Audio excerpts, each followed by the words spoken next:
Good morning, Kuhner country. Okay, my friends, as you know, today is election day. Huge races across the country, off-year elections, but still, they will be very consequential. In New Jersey, a very tight race between the Republican Jack Ciattarelli and Mikey Sherrill, the Democrat. It's going to go down to the wire. In Virginia, all eyes are on Virginia. Two races for the Attorney General, especially whether Jay Jones, the Democrat, after the text came out openly calling for the murder of his political opponents, for the murder and fantasizing about killing fellow Republicans and those that he disagrees with.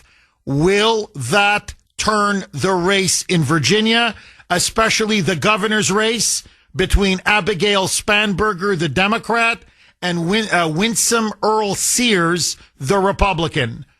But all eyes are on New York City. There's no question that today the destiny of New York is going to be decided.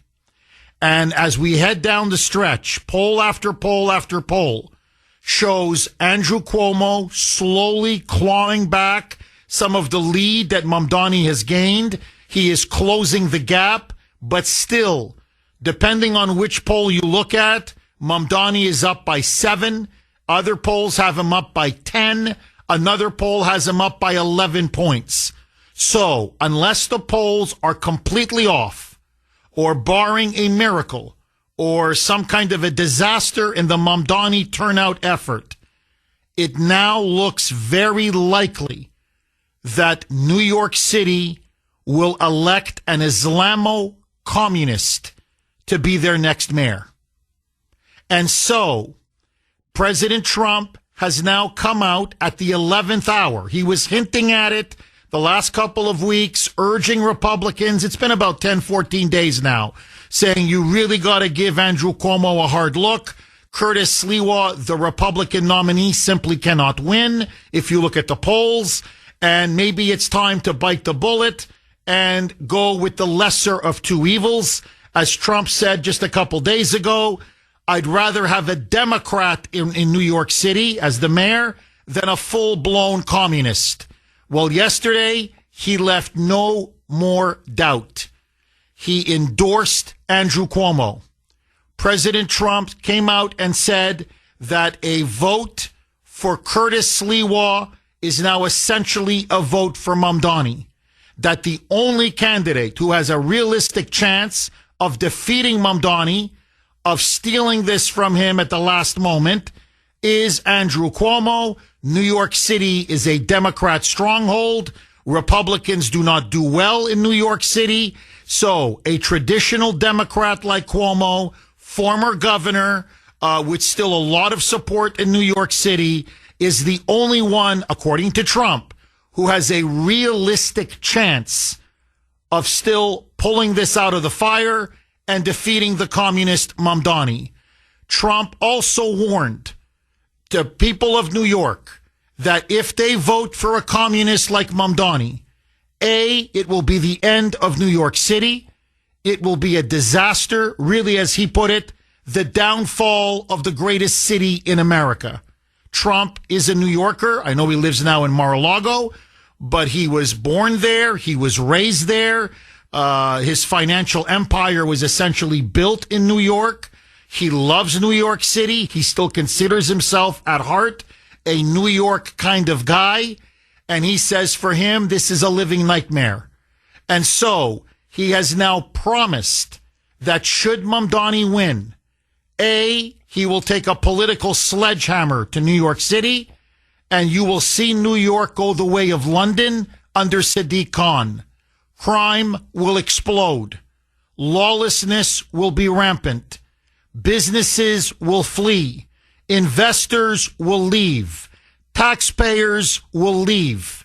That you will see New York become poorer, more crime-ridden, much more anti-Semitic, that this will become almost unbearable for many Jews to live in that city, living under a mayor who is pro-Hamas, pro-Sharia law, virulently anti-Jewish, virulently anti-Israel.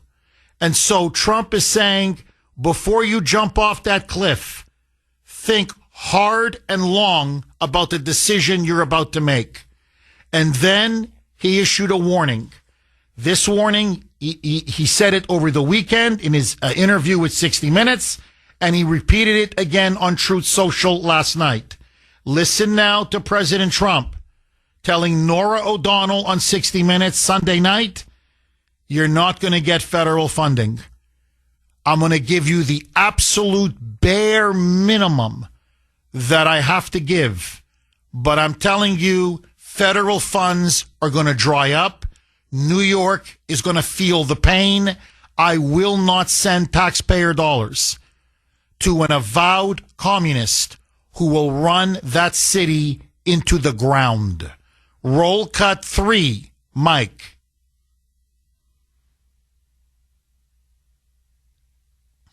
But what if Mondami becomes mayor? It's going to be hard for me as the president to give a lot of money to New York because if you have a communist running New York, all you're doing is wasting the money you're sending there. So basically, you're going to get little to no federal funds. Now, is that enough to dissuade voters? We shall see. What is interesting is that even though Trump now has given this last minute very public endorsement of Andrew Cuomo, Cuomo is dismissing it. What is remarkable about Cuomo's campaign, and I'm telling you, he's running one of the most incompetent, ineffective, feckless campaigns I have ever seen in my entire life. And that's saying something. He refuses to court Republicans. He refuses to accept their support that some are giving him.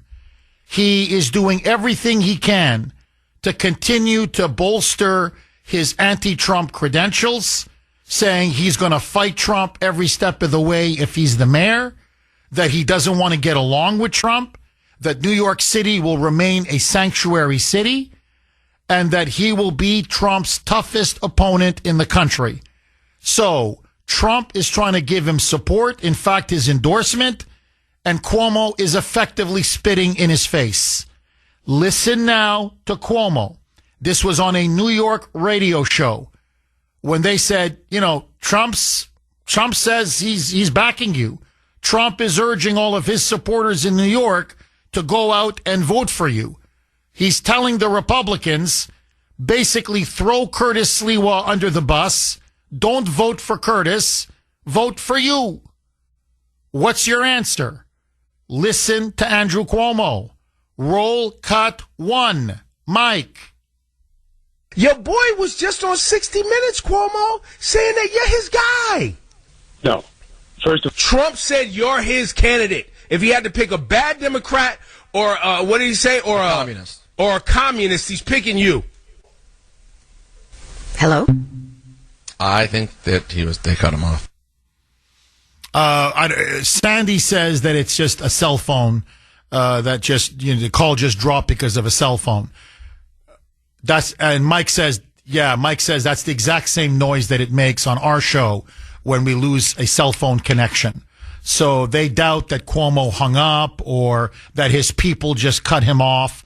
Whatever the reason is, it's not a good look for Cuomo. Now, furthermore, he then said, I can stand up to Trump in a way that Mamdani can't. I have the experience. He doesn't. I have the resume. He doesn't. I've done it repeatedly in the past. This guy's a 33-year-old assemblyman, as he put it, with a resume as long as a cocktail napkin. In other words, he's never held a real job in his entire life. Listen to Andrew Cuomo. Roll cut 1A, Mike. We need a mayor who can stand up to Donald Trump, who can get the funding that New York deserves, who can make sure the National Guard does not come to New York. Mondami cannot handle Trump. So basically, he's now out anti-Trumping Mamdani, saying that, no, I'm going to be even harder on Trump than Mamdani. So So much for Trump's endorsement and Trump's support. Now, let me just say this. I've said it on X, and I'm going to say it again. I respectfully disagree with the president. I understand clearly where he's coming from. A communist as mayor of New York City would be an unmitigated disaster. But why should Republicans in New York City vote for Cuomo?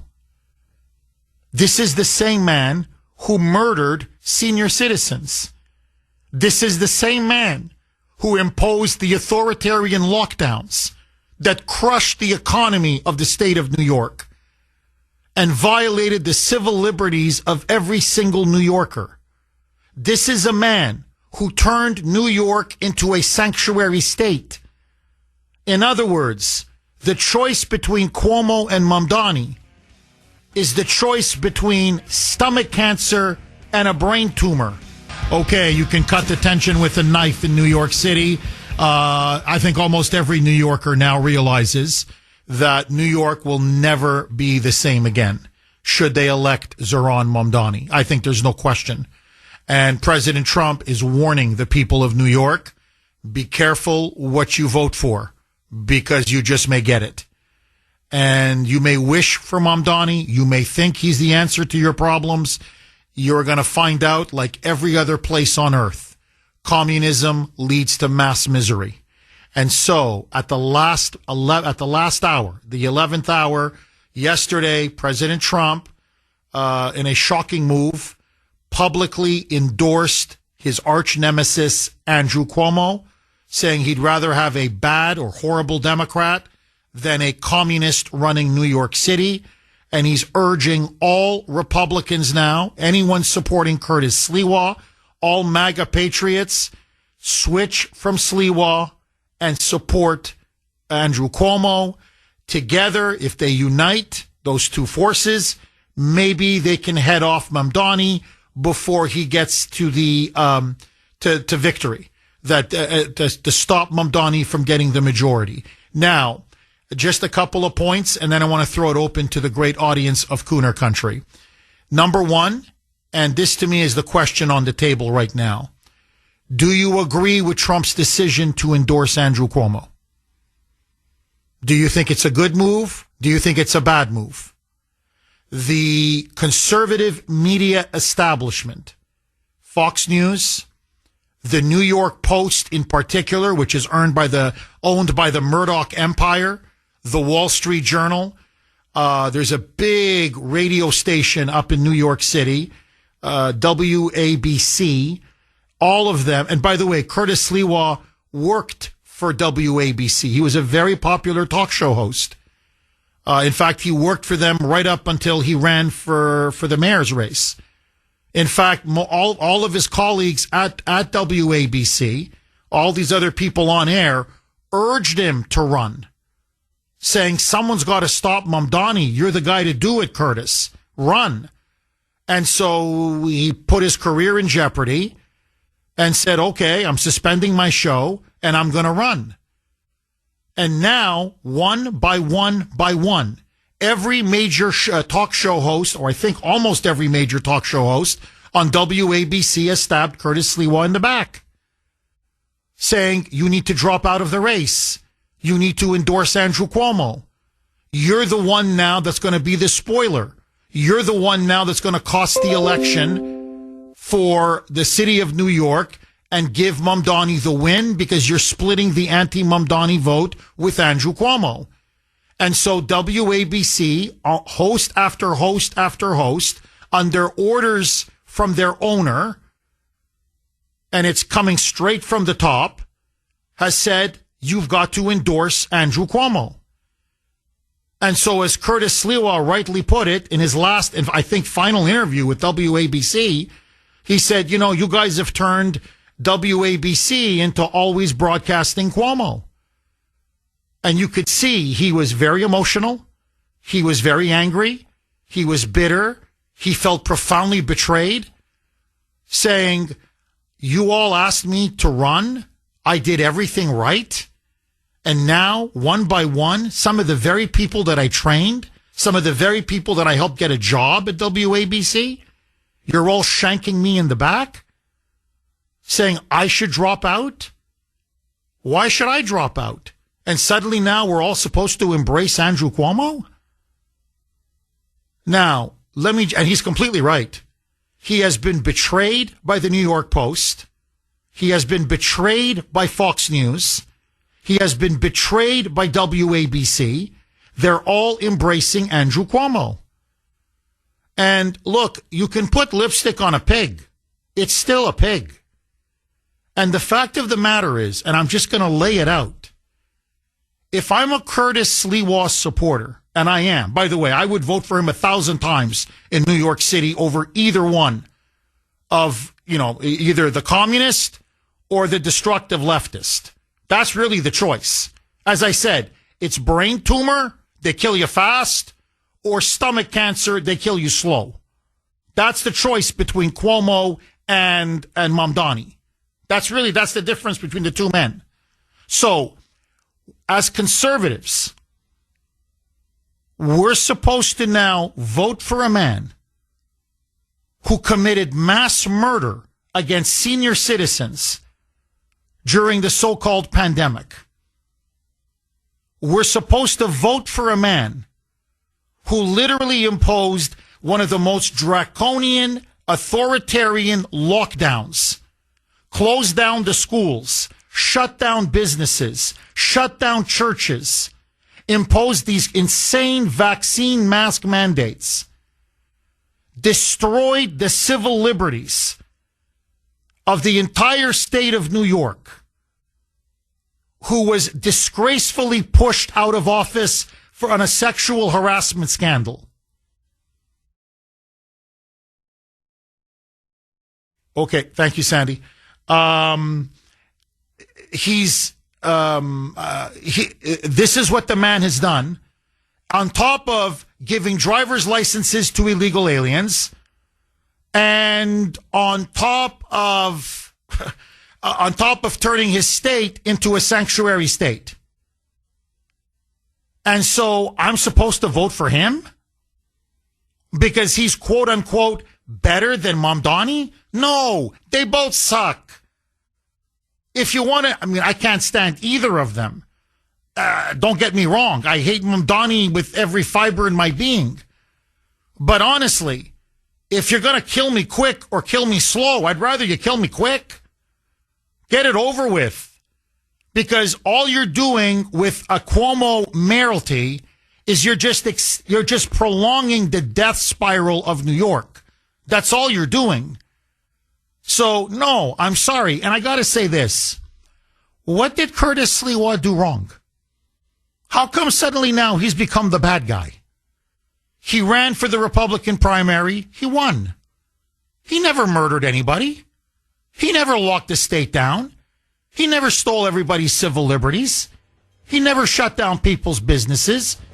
Okay, there is breaking news. In fact, that's, if you noticed, probably in the last segment, I paused for about maybe 20 seconds on the air in the middle of my kind of mini monologue on Andrew Cuomo versus Zoran Mamdani. It's because Dick Cheney, Sandy was telling me in my ear, and now it's broken everywhere, that former Vice President Dick Cheney is dead. He died at the age of 84.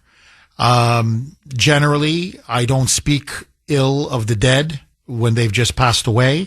I don't do that. I'm not a Democrat. I'm not a liberal. I just don't do that. But as you know, I disagreed with Dick Cheney on many, many, many issues. The Iraq War being the biggest, but also his anti-Trumpism, how he led the globalists against President Trump, he and his daughter.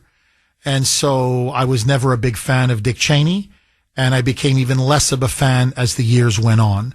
So, but I'm not going to bash him throughout the show. I feel sorry for his wife. I feel sorry for his children.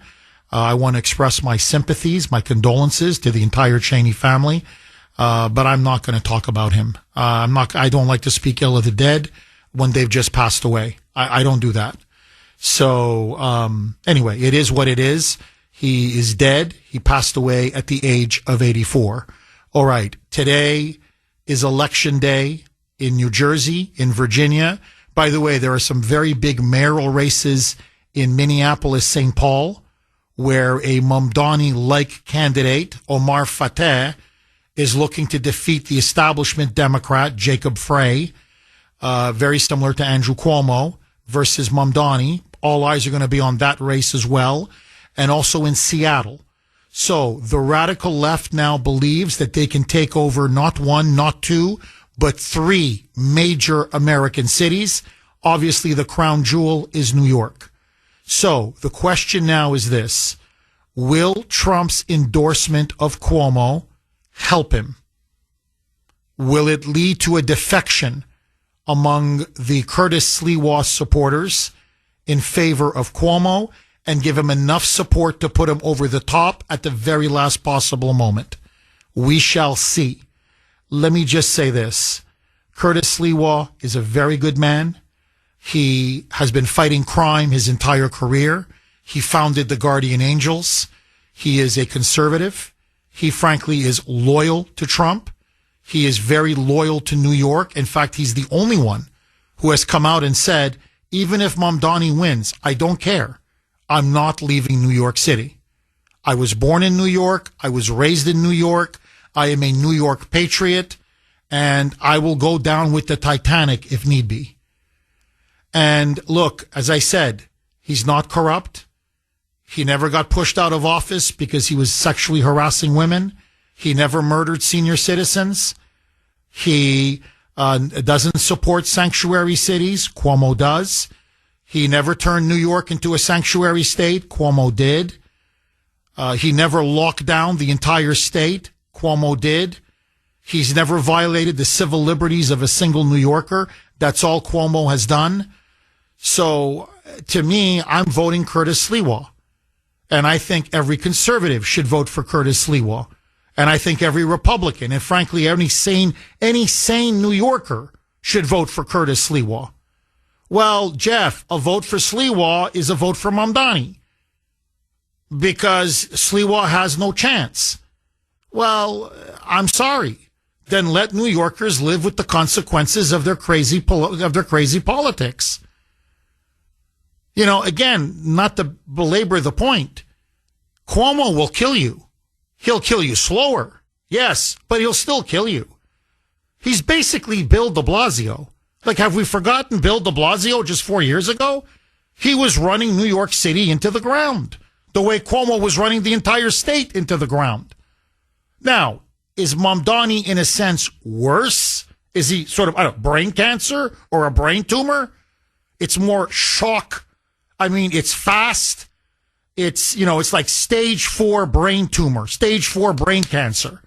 With him, you're not dead in 3 years. You're dead in 3 months.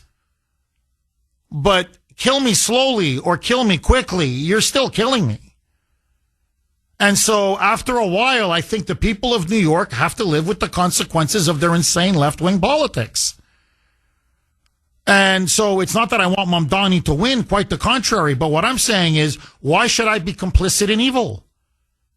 Why? Just think about it. If I'm a citizen of New York, because this is now what the New York Post and Fox News and WABC and the Wall Street Journal and the entire GOP media establishment, they're saying, well, you have to vote for Cuomo. Why do I have to vote for Cuomo? Why? Why should I be complicit in evil? Why should I get my hands dirty? You want me to vote for someone who literally was who killed senior citizens, who's a mass murderer? I'm sorry, man. You want to hey, you want to sully your hands, you sully your hands. I'm not going to sully my hands. Why? Because I've got a very nice, clear alternative. Well, he's not going to win, Jeff. Well, that's on the people of New York. All I can do is vote my convictions and vote my conscience.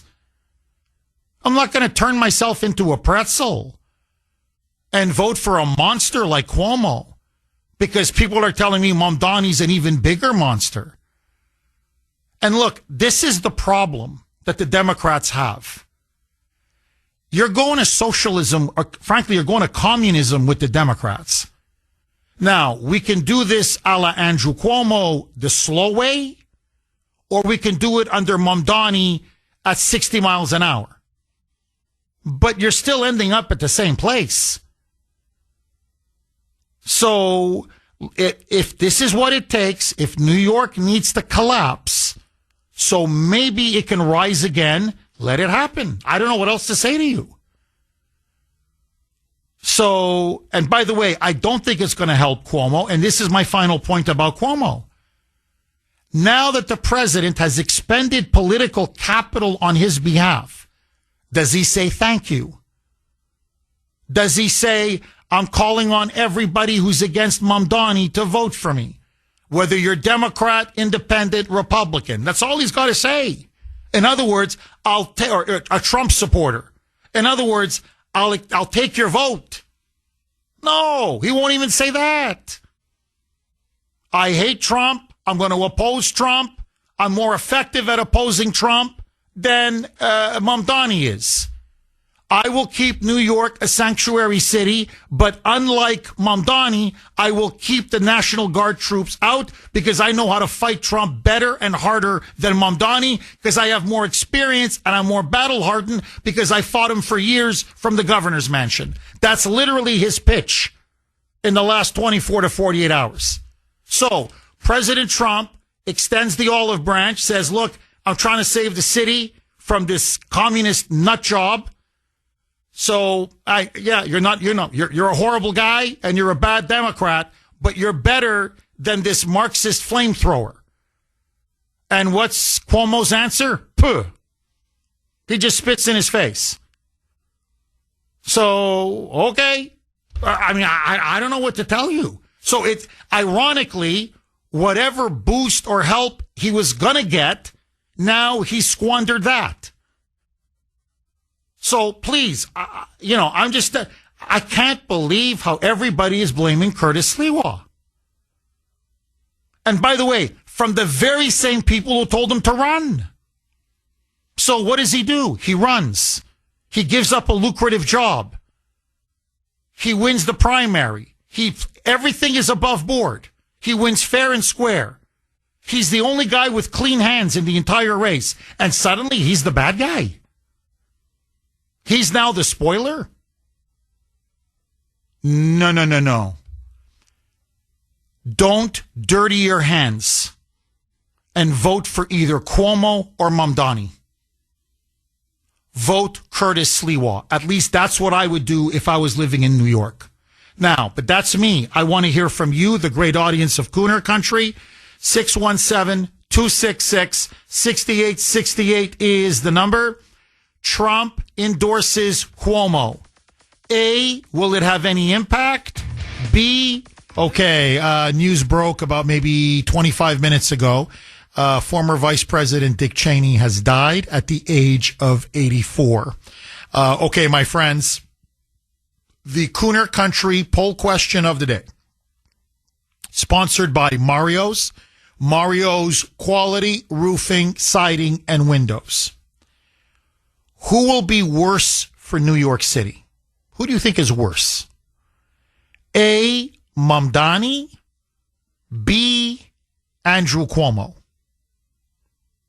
Who do you think is worse? A, the communist, Zohran Mamdani, the Islamo-communist. B, the destructive Democrat. The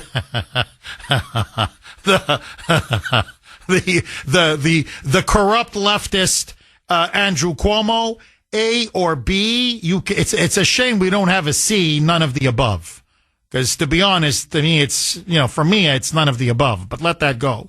I want to hear from you. You can vote on on our webpage, wrko.com/Kuhner. wrko.com/Kuhner, Kuhn as in National ER. You can also vote via X. And again, I was very active on X last night, pounding away at Zohran Mamdani. My handle, all one word, at the Kuhner Report, at the Kuhner Report, Kuhn as in National ER. Lines are blazing. Let's go to Dave, our Western PA constitutionalist correspondent. He's based in the Pittsburgh area. Dave, thanks for holding, and as always, welcome.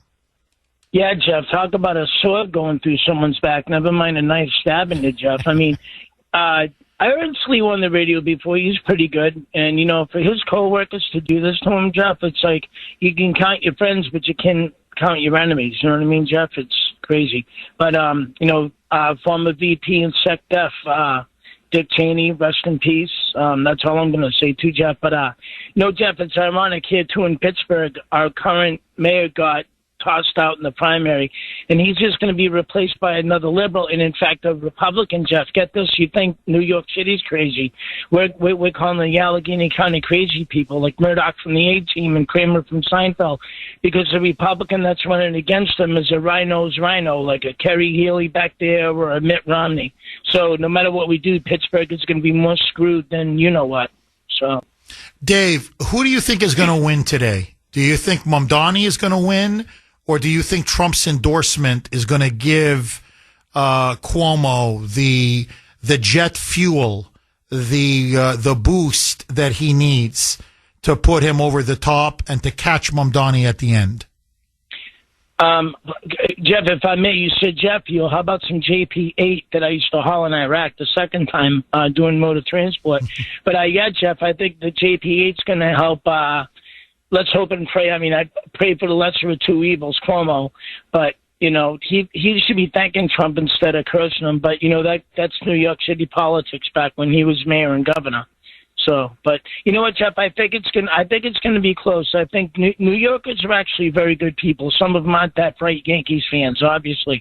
But, you know, let's hope that Metropolis does the right thing, you know? And the only thing we can do is just pray, Jeff. Dave, thank you very much for that call. I really appreciate it. Okay, Dave thinks that Trump's endorsement will help Cuomo, and he says pray for Mamdani to lose. Agree, disagree?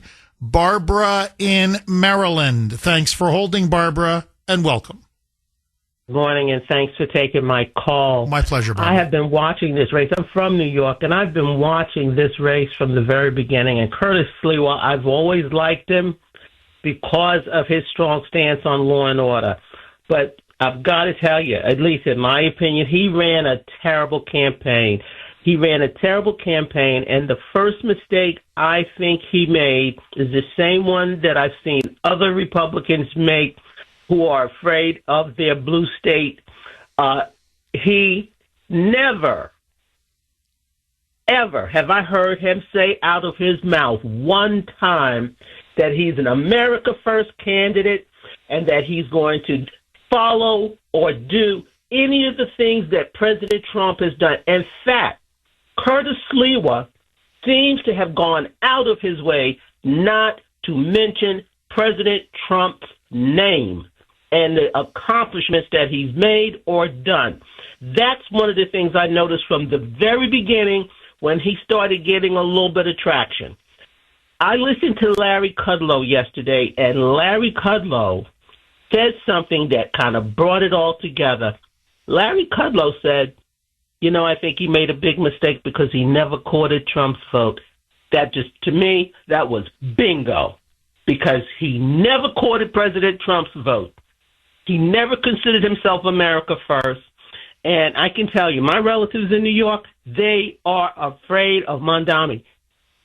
Cuomo's going to win.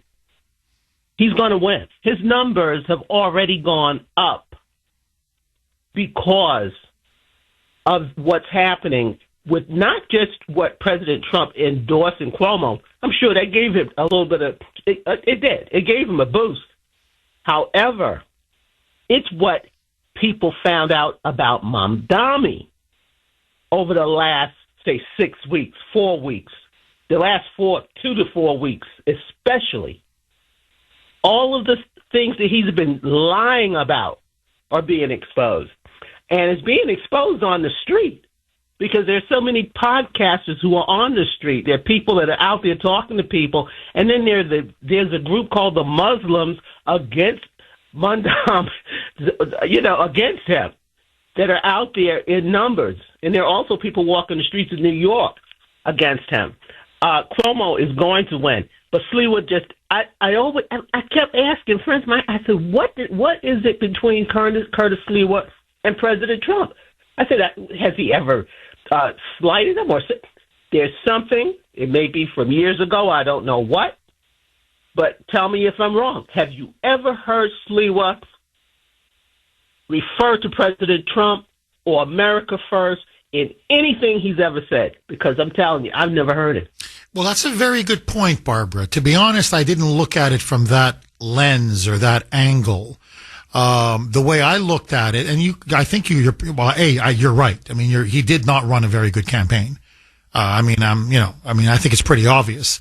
Curtis Sliwa did not run a good campaign. And you're right. And now that I think about it, I've seen several speeches. I've, read a lot of stories about him giving interviews. He just doesn't mention Trump. It's not that he attacks Trump or praises Trump. He just doesn't mention him. And I don't know if that was a deliberate strategy on there's some bad blood going back, whatever, 5 years or 10 years or whatever it is. But the way I looked at it is he was running a very local campaign, and he tried to keep it as local as possible because ultimately he's a local guy. I mean, he really is. He talks local. He thinks local. Even when he's a talk show host, it's all local. Even his big pet peeve, pardon the pun, right? He's obsessed with it's a beautiful thing. Don't get me wrong, but he goes on about saving cats and dogs in his neighborhood, right? Saving animals that are abandoned.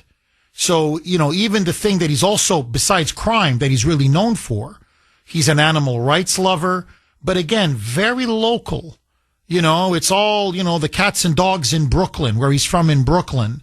So I always looked at it from, well, he's just running a very local race because he's a local guy and he's running a local campaign. But, you're right. If I was advising him, I'd say you got one of the greatest presidents in the history of the United States. You're a Republican. He's a Republican. Trump is telling you to run on low energy costs. Trump is telling you to run on the affordability issue. Trump is telling you to run on illegal immigration, obviously crime, law and order, which Curtis Sliwa did. But there's, the affordability issue. Look, again, to give Mamdani his due, his solutions are a disaster. They're going to make everything infinitely worse. But he's running on the one issue, the top issue that New Yorkers care about. That everything in New York, like in Boston, or I'm sure in Baltimore and your neck of the woods, Barbara, rent is too expensive, housing is too expensive, groceries are too expensive, the cost of living has gone through the roof. It's unaffordable to live in New York, as it is in Boston, as it is in Baltimore, as it is in, in many cities. And Mamdani, if you notice, has zeroed in on it like a laser beam. Like in that sense, he's run I'm putting this in air quotes. He's run a quote unquote very good campaign. He goes back to that issue again and again and again and again. So to a lot of these low information voters, they're saying, well, I don't know about his solutions, but at least he's talking about what we care about. Cuomo, that clown, hasn't touched the affordability issue. It's all and he's right. If Mamdani's elected, the sky's going to fall. But it's basically, I'm not Mamdani. I'm a Democrat. I hate Trump. I'm telling you, this is Cuomo. I'm not Mamdani. I'm a Democrat. I hate Trump. Vote for me. And you're lucky if you can string 2-3 sentences out of him. That's the other thing about Cuomo. He talks slow. He reacts slow. He's looking a little bit like Joe Biden. I think that's another problem that he has. And New Yorkers just remember what a disaster he was as governor. So he's such a weak and unappealing alternative. And then you've got Curtis Sliwa, who's distanced himself from Trump. I agree with you. Who's running on crime and law and order, which is a good issue. But it's not the top issue in New York.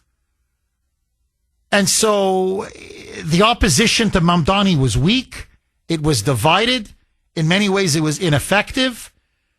And I think the conservative media sold its soul in telling everybody you have to vote for Cuomo. And look, it's fine to say tactically Cuomo is better than Mamdani, but to read now how, Cuomo is going to save New York. Cuomo is going to stop crime. Cuomo is going to make the city more affordable. No, he's not. He's just not a complete whack job like Mamdani. That's it. I mean, okay, you want to hold your nose and vote for Cuomo, go ahead. But don't tell me that, you want affordable housing, vote for Andrew. Oh, you want to bring down energy costs, vote for Cuomo. Oh, you want to get tough on crime, vote for Cuomo. Bull, you know what? Who made energy costs high in New York? It was Cuomo. Who opened up the state to the illegals? Cuomo. Who literally violated everybody's civil liberties? Cuomo. Now, again, is he, slightly better than, lesser of an evil than Mamdani? Yeah, probably. But, don't put a lipstick on a pig and suddenly tell me this is the most beautiful beauty pageant in the world, beauty contestant in the world. So that's the problem I have with all these conservatives over there. I think they've disgraced themselves in New York. So we'll see. Look, Barbara, I don't want to see Mamdani win. I really don't, because I think you're right. The videos now that are coming out, the stuff that he said, and I'm going to play some of it, it's scary. I mean, when you're cheering for Hamas, literally a week after October 7th, where they're still finding dead bodies, Jewish bodies, you are sick. When you're taking pictures with, terrorist sympathizing imams who cheered on the World Trade Center attack in 1993, you're sick. When you talk about seizing the means of production and abolishing private property and literally saying we want no cops, no police, we're going to defund and dismantle the police, we're going to abolish prisons and allow violent murderers and rapists and criminals to roam the streets. We want, government-owned grocery stores. So essentially we're going to have food lines. Whoa. When, to me, the one that really got me, and everybody has a different Mamdani story, he went in front of Antifa, and told them, I'm one of you. I'm one of you. And if I win this race for mayor, you are going to be in Gracie Mansion. I will be your voice in Gracie Mansion.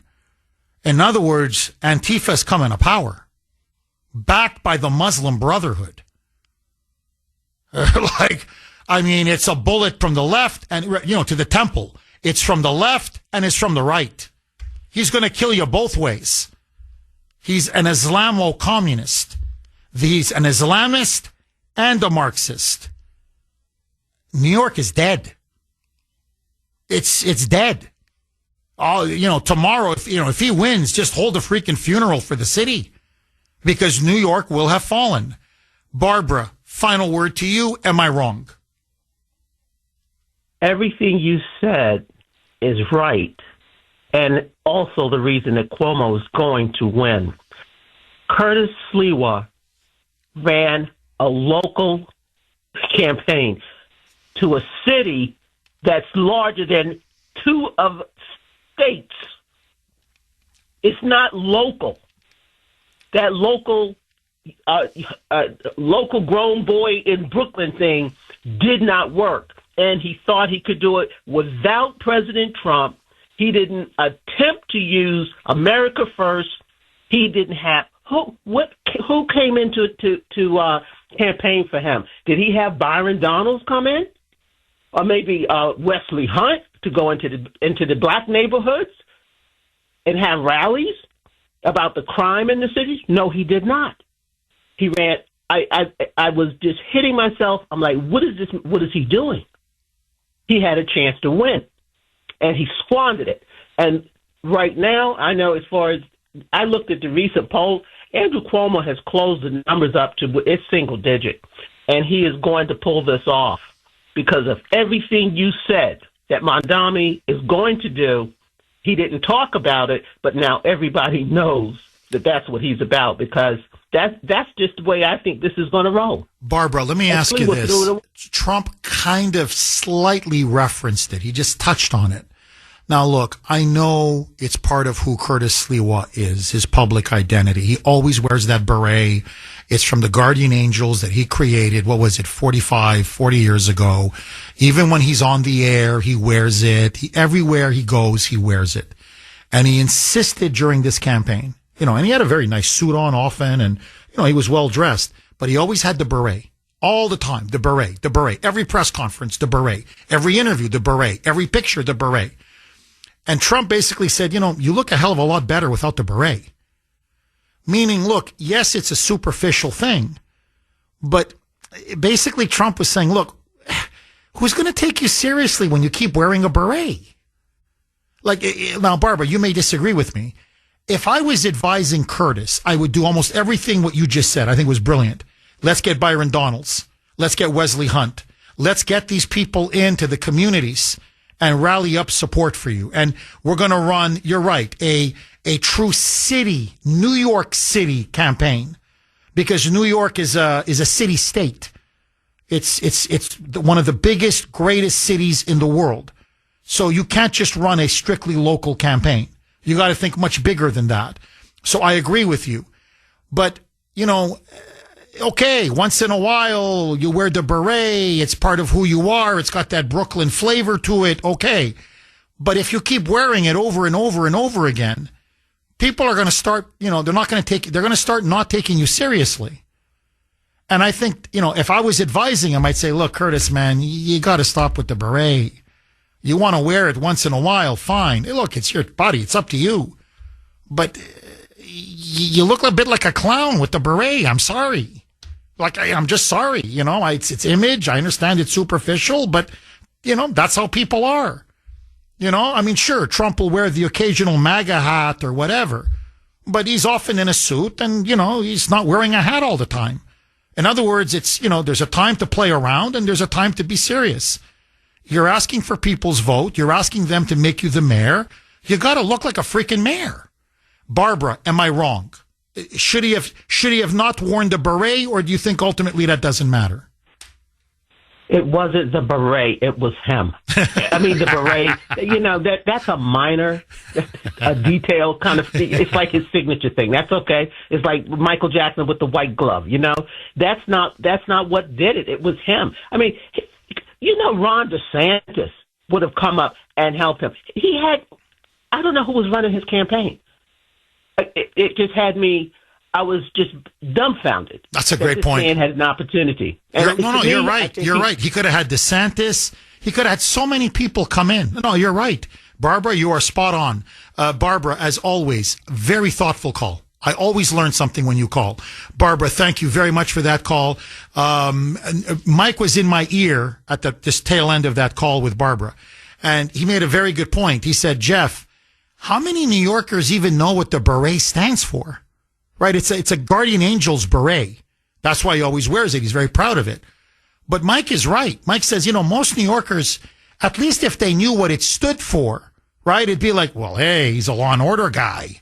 He founded the Guardian Angels. Hey, that's their signature beret. He walked the subways and the streets, and he would fight criminals and to keep, citizens safe. No, they don't even know what the beret is for. So as Mike said, he looks like a guy with a goofy hat. He goes, I'm sorry, but Mike says, look, I'm not into New York politics, but I'm watching the news and I see this guy and he's the Republican, and I'm like, why is he wearing that goofy hat? So I'm just giving it from Mike's perspective. Like, the beret didn't help him at all. And that's what Trump was kind of saying in that Truth Social. Like, you looked a hell of a lot better without the beret. Like, it's, you want to be taken seriously? Yes or no? 617-266-6868. Okay. Double-barreled question. Trump endorses Cuomo. 617-266-6868 is the number. Okay, so again, the news broke over about an hour ago, or just under an hour ago, forgive me. Former Vice President Dick Cheney is dead. Apparently, he died due to complications of pneumonia, cardiac, and vascular disease. So basically, he had heart issues. He had heart issues for at least, 20 years, going back all the way to the end of his second term with George W. Bush. Anyway, so he has passed away.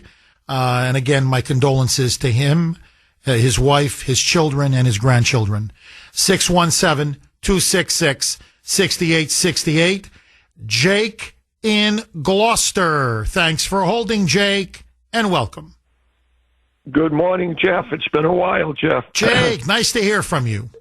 The reason I haven't called Jeff, for the past 6 months, I've had a serious illness and getting better, but I've been in the hospital a lot. But I listen to you every morning, no matter where I am, no matter how I feel.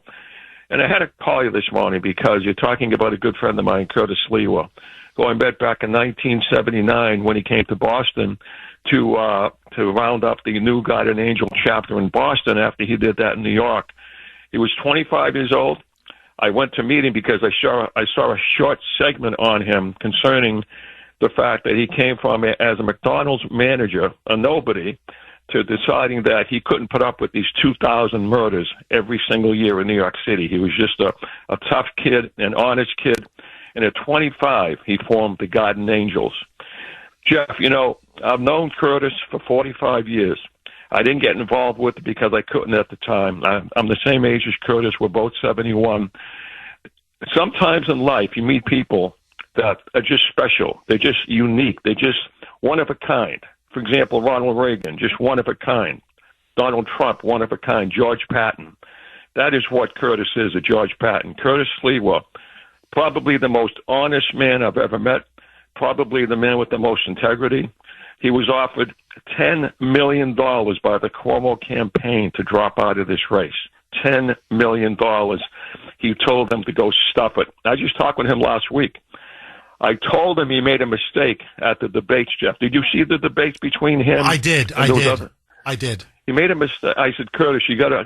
I've talked to Curtis probably once a week for the past 45 years. We're close friends. I've been in New York many, many times. The guy is tremendous. I told him you're making a mistake. The red beret is you. You've been wearing it since you started the Guardian Angels. That's you. When people look at Curtis Lewa, they see that red beret.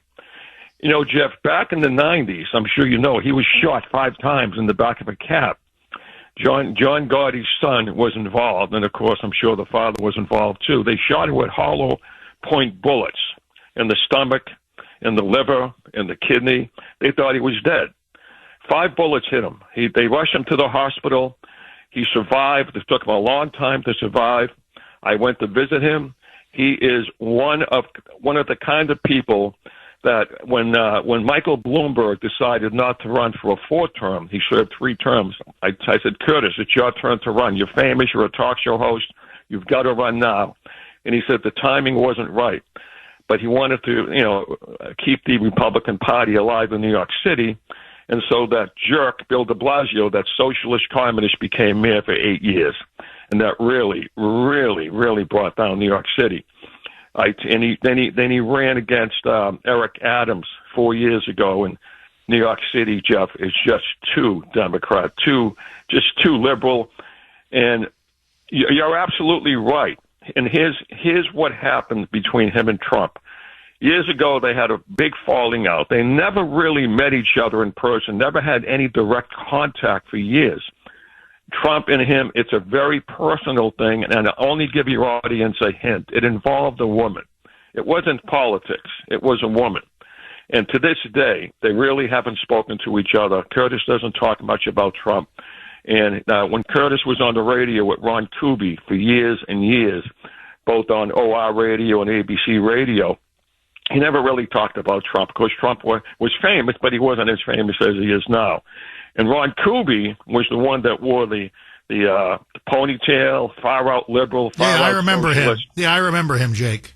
They had a talk show for years, Jeff. Very interesting talk show, and Curtis had to put up with Ron Kuby's nonsense, but he was polite, but he always made his point. Now, Curtis is not what you would call a strict conservative. On social issues, he's liberal, but on law and order, there's nobody better. And he said the other day, "Look I'm Rudy Giuliani 2.0." And I told him many times, you've got to run for mayor because the Republican Party is dying in that city. And he didn't run until 4 years ago, and he got beat badly because he ran a bad campaign, and he's not running a great campaign now. And last time I spoke with him, I said, don't take the red beret off. That's you. When you take it off, it's not you. People know you. Every time I walked down the streets of New York, Jeff, everybody just stopped and shook his hand. They just admired the guy. Well, Jake, so let me honest. ask you this, because, Jack, we got less than a minute. What do you make of the fact that Trump now has endorsed Cuomo? Did he basically put the final nail in Sliwa's political coffin? No, not really, because they know the situation in New York that they don't speak to each other. But Trump really disappointed me because Cuomo's a dirtbag. He's a total dirtbag. He's not a socialist, but he's almost a socialist. He killed 15,000 people during COVID. Andrew Cuomo is a dirtbag, Jeff. That's all I can say. I've met him. He wants to destroy anybody who gets in his way. Oh, he's scum. No, I'm with you. That's what I mean. Like, I don't know. The choice between him and Mamdani, I'm like, eesh. 617-266-6868 is the number. Okay, we're going to go to Bill in Sudbury, but just before I do, this is a very, very interesting point from David on Messenger. And what David is saying is, don't think this won't affect us here in Boston and, of course, across Massachusetts and New England. This is what David writes. Jeff, Andrew Cuomo, when he was governor, killed so many old people in the nursing homes.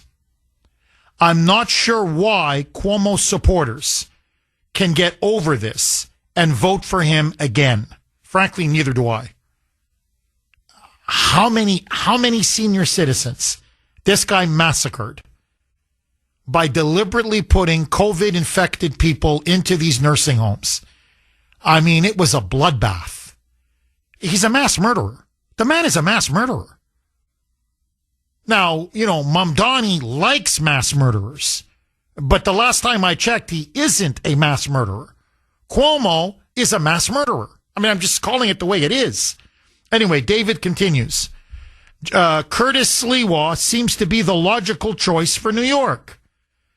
If Mamdani wins, his Islamo-communist ideology will only be 280 miles away from us here in Massachusetts.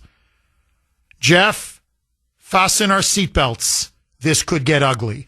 Look, let's be very clear. If Mamdani wins, and I really appreciate Barbara's optimism. I hope she's right. I hope I'm wrong. I think Mamdani's going to win. Barring a miracle or some kind of a disaster in terms of his voter turnout, I think Mamdani's going to be the next mayor. And I think his Islamist Marxism is going to be seen as the future of the Democratic Party. It already is among many, many within the party. And it's going to affect Boston. It's going to affect Massachusetts. It's going to affect Rhode Island, Connecticut, Maine, Vermont, all across New England. And I'm telling you, it's going to embolden the radical left, whether it's in Seattle or in Minneapolis or in Chicago or in Los Angeles. It is going to cement the Democratic Party as a communist party. He will now become their voice, their face, and he will become the poster child of the new Democratic Party. Make no question about it. And so it will not just be the fall of New York. I believe it will ultimately spell the end of the Democratic Party. Because from this point forward, it is a communist Islamist party. 617-266-6868. Agree, disagree. Bill in Sudbury. Thanks for holding, Bill, and welcome. Good morning. Good morning, Jeff. Good Hi, morning. Bill. I think it's actually much simpler than you do. I think both Sliwa and Cuomo feel like reruns. They feel like a show you've already seen before. And I think the other guy, Mandami, is just, his appeal is simply, at least partly, just the novelty of him. He's just a new channel that he's something you haven't seen before. I think it's a giant failure of sort of moderate business-like Democrats in New York that Cuomo was the best they could come up with, because he is awful. Well, you're right. He is awful. No, on that you're right, Bill. You're completely right. But when has Cuomo ever been a moderate pro-business Democrat? I think Cuomo is a liberal Democrat. He's a progressive Democrat. He's always called himself a progressive Democrat. He's governed as a progressive Democrat. I mean, Bill, I'll be brutally honest with you. I mean, you loved the guy just a couple of years ago. I mean, I'm just being candid. When he locked New York down, you praised him. You and many Democrats were saying he was the guy to challenge Trump in 2024. You're all touting him as the next great presidential candidate. When he closed down the churches, you cheered him on. When he closed down the businesses, you cheered him on. When he closed down the schools, you cheered him on. When he imposed those crazy vaccine mandates, you cheered him on. When he opened up the nursing homes and how many senior citizens he killed, you guys defended it, covered it up. And the only reason why you guys have turned on him was not because he murdered people or destroyed our civil liberties, because you all agreed with that, because you were all COVID fanatics. You're trying to sweep it under the rug now, but that's what you guys were.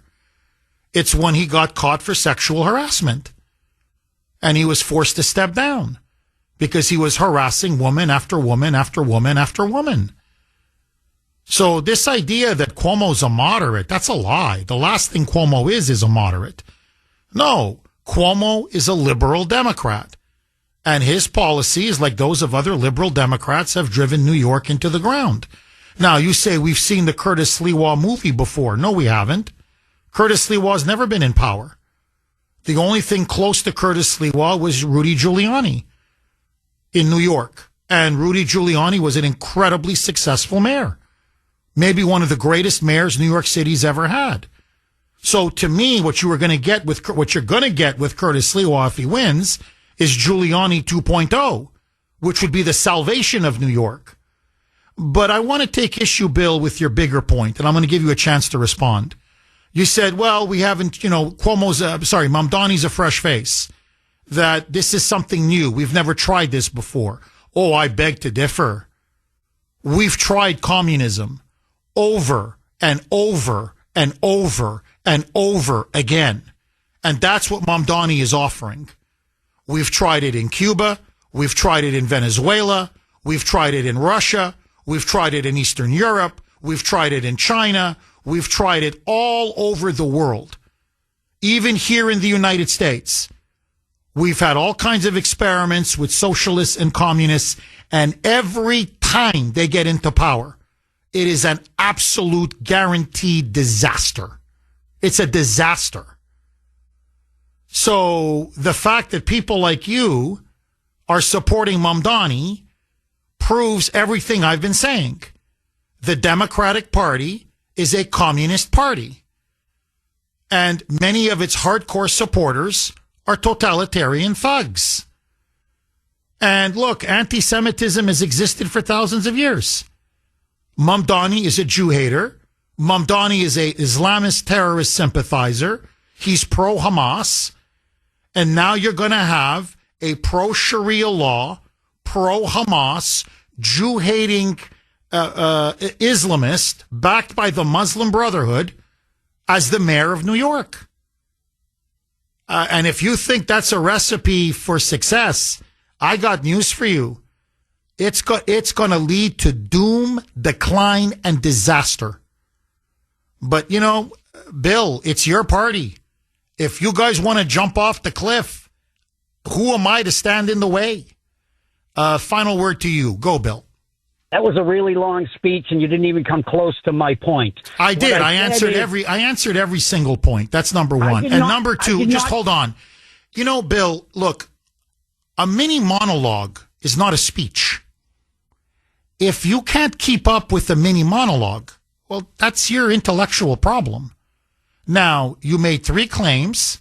I refuted and debunked all 3 of your claims. Now I'm giving you a chance to respond. Go.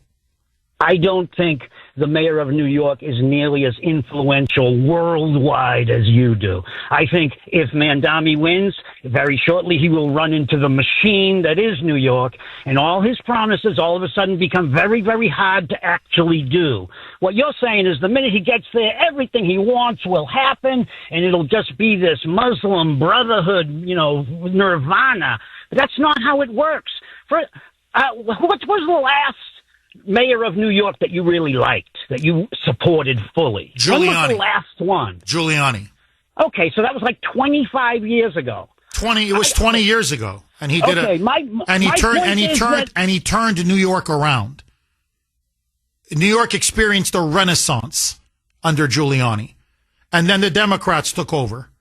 You want to compare crime today to when under Giuliani?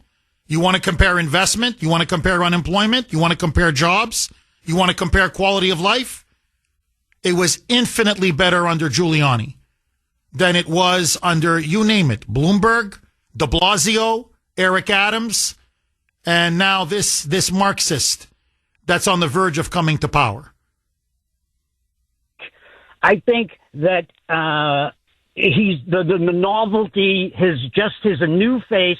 He's an Upper West Side liberal. He will end up governing as an Upper West Side liberal. Most of what you're afraid of will never happen. Yeah, well, that's what you say, but he says something very different. He doesn't call himself an Upper West Side liberal. He doesn't. He calls himself a communist. That's number one. Number two, he calls himself a supporter of Sharia law and of Hamas. Now, you just don't want to acknowledge that.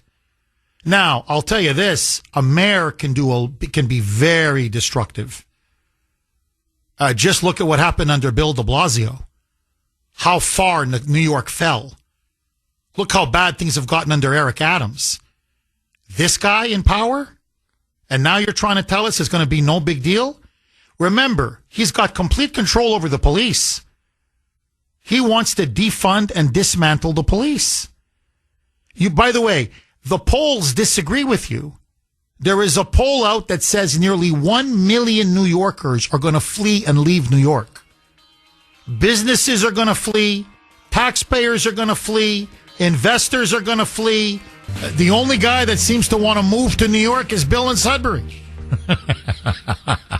I mean, everybody else is saying if Mamdani wins, we're fleeing. I mean, it's stunning polls. Don't take my word for it. New York Times CBS poll.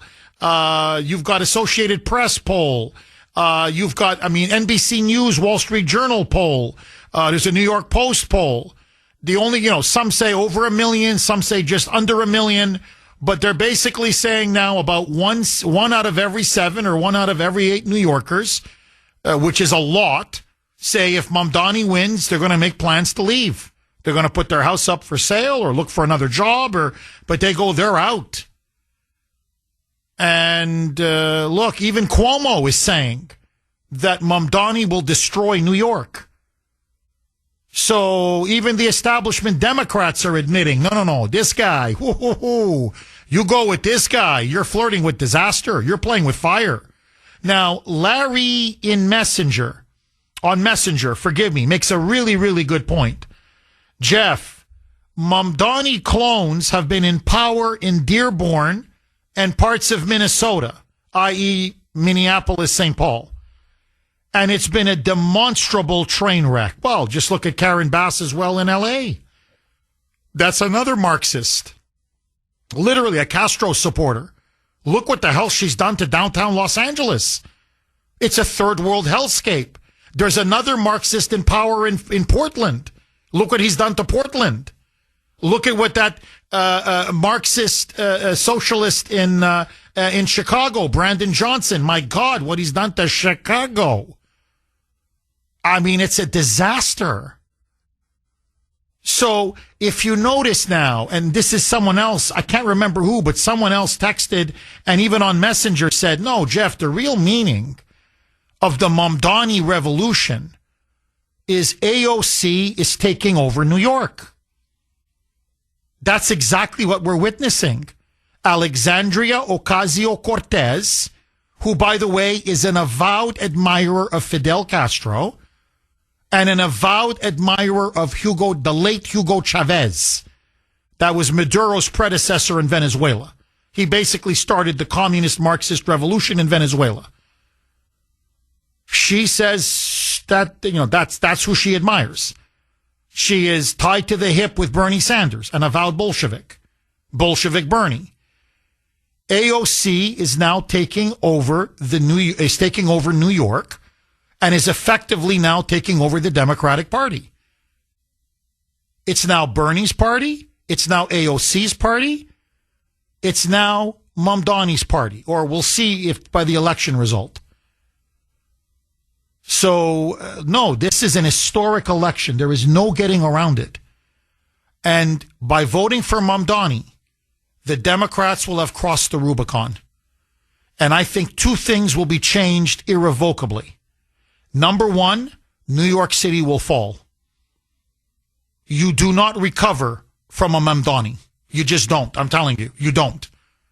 And number two, the Democratic Party, its transformation into a radical leftist communist party will be complete. And I believe that will make it a permanent minority party. And ultimately, it spells the end of the Democratic Party. Not today, not tomorrow, but within a few election cycles. Because they're so far outside the mainstream of America. This may play well in New York or Minneapolis or Chicago or Portland or in some of these big cities. But in the rest of the country, people find it utterly revolting and repulsive. And so you're going to see Trump now consolidate power, consolidate his political coalition. And I think all they're doing now by electing Mamdani is guaranteeing a J.D. Vance presidency. Just my opinion. Agree, disagree. Russ in Boston.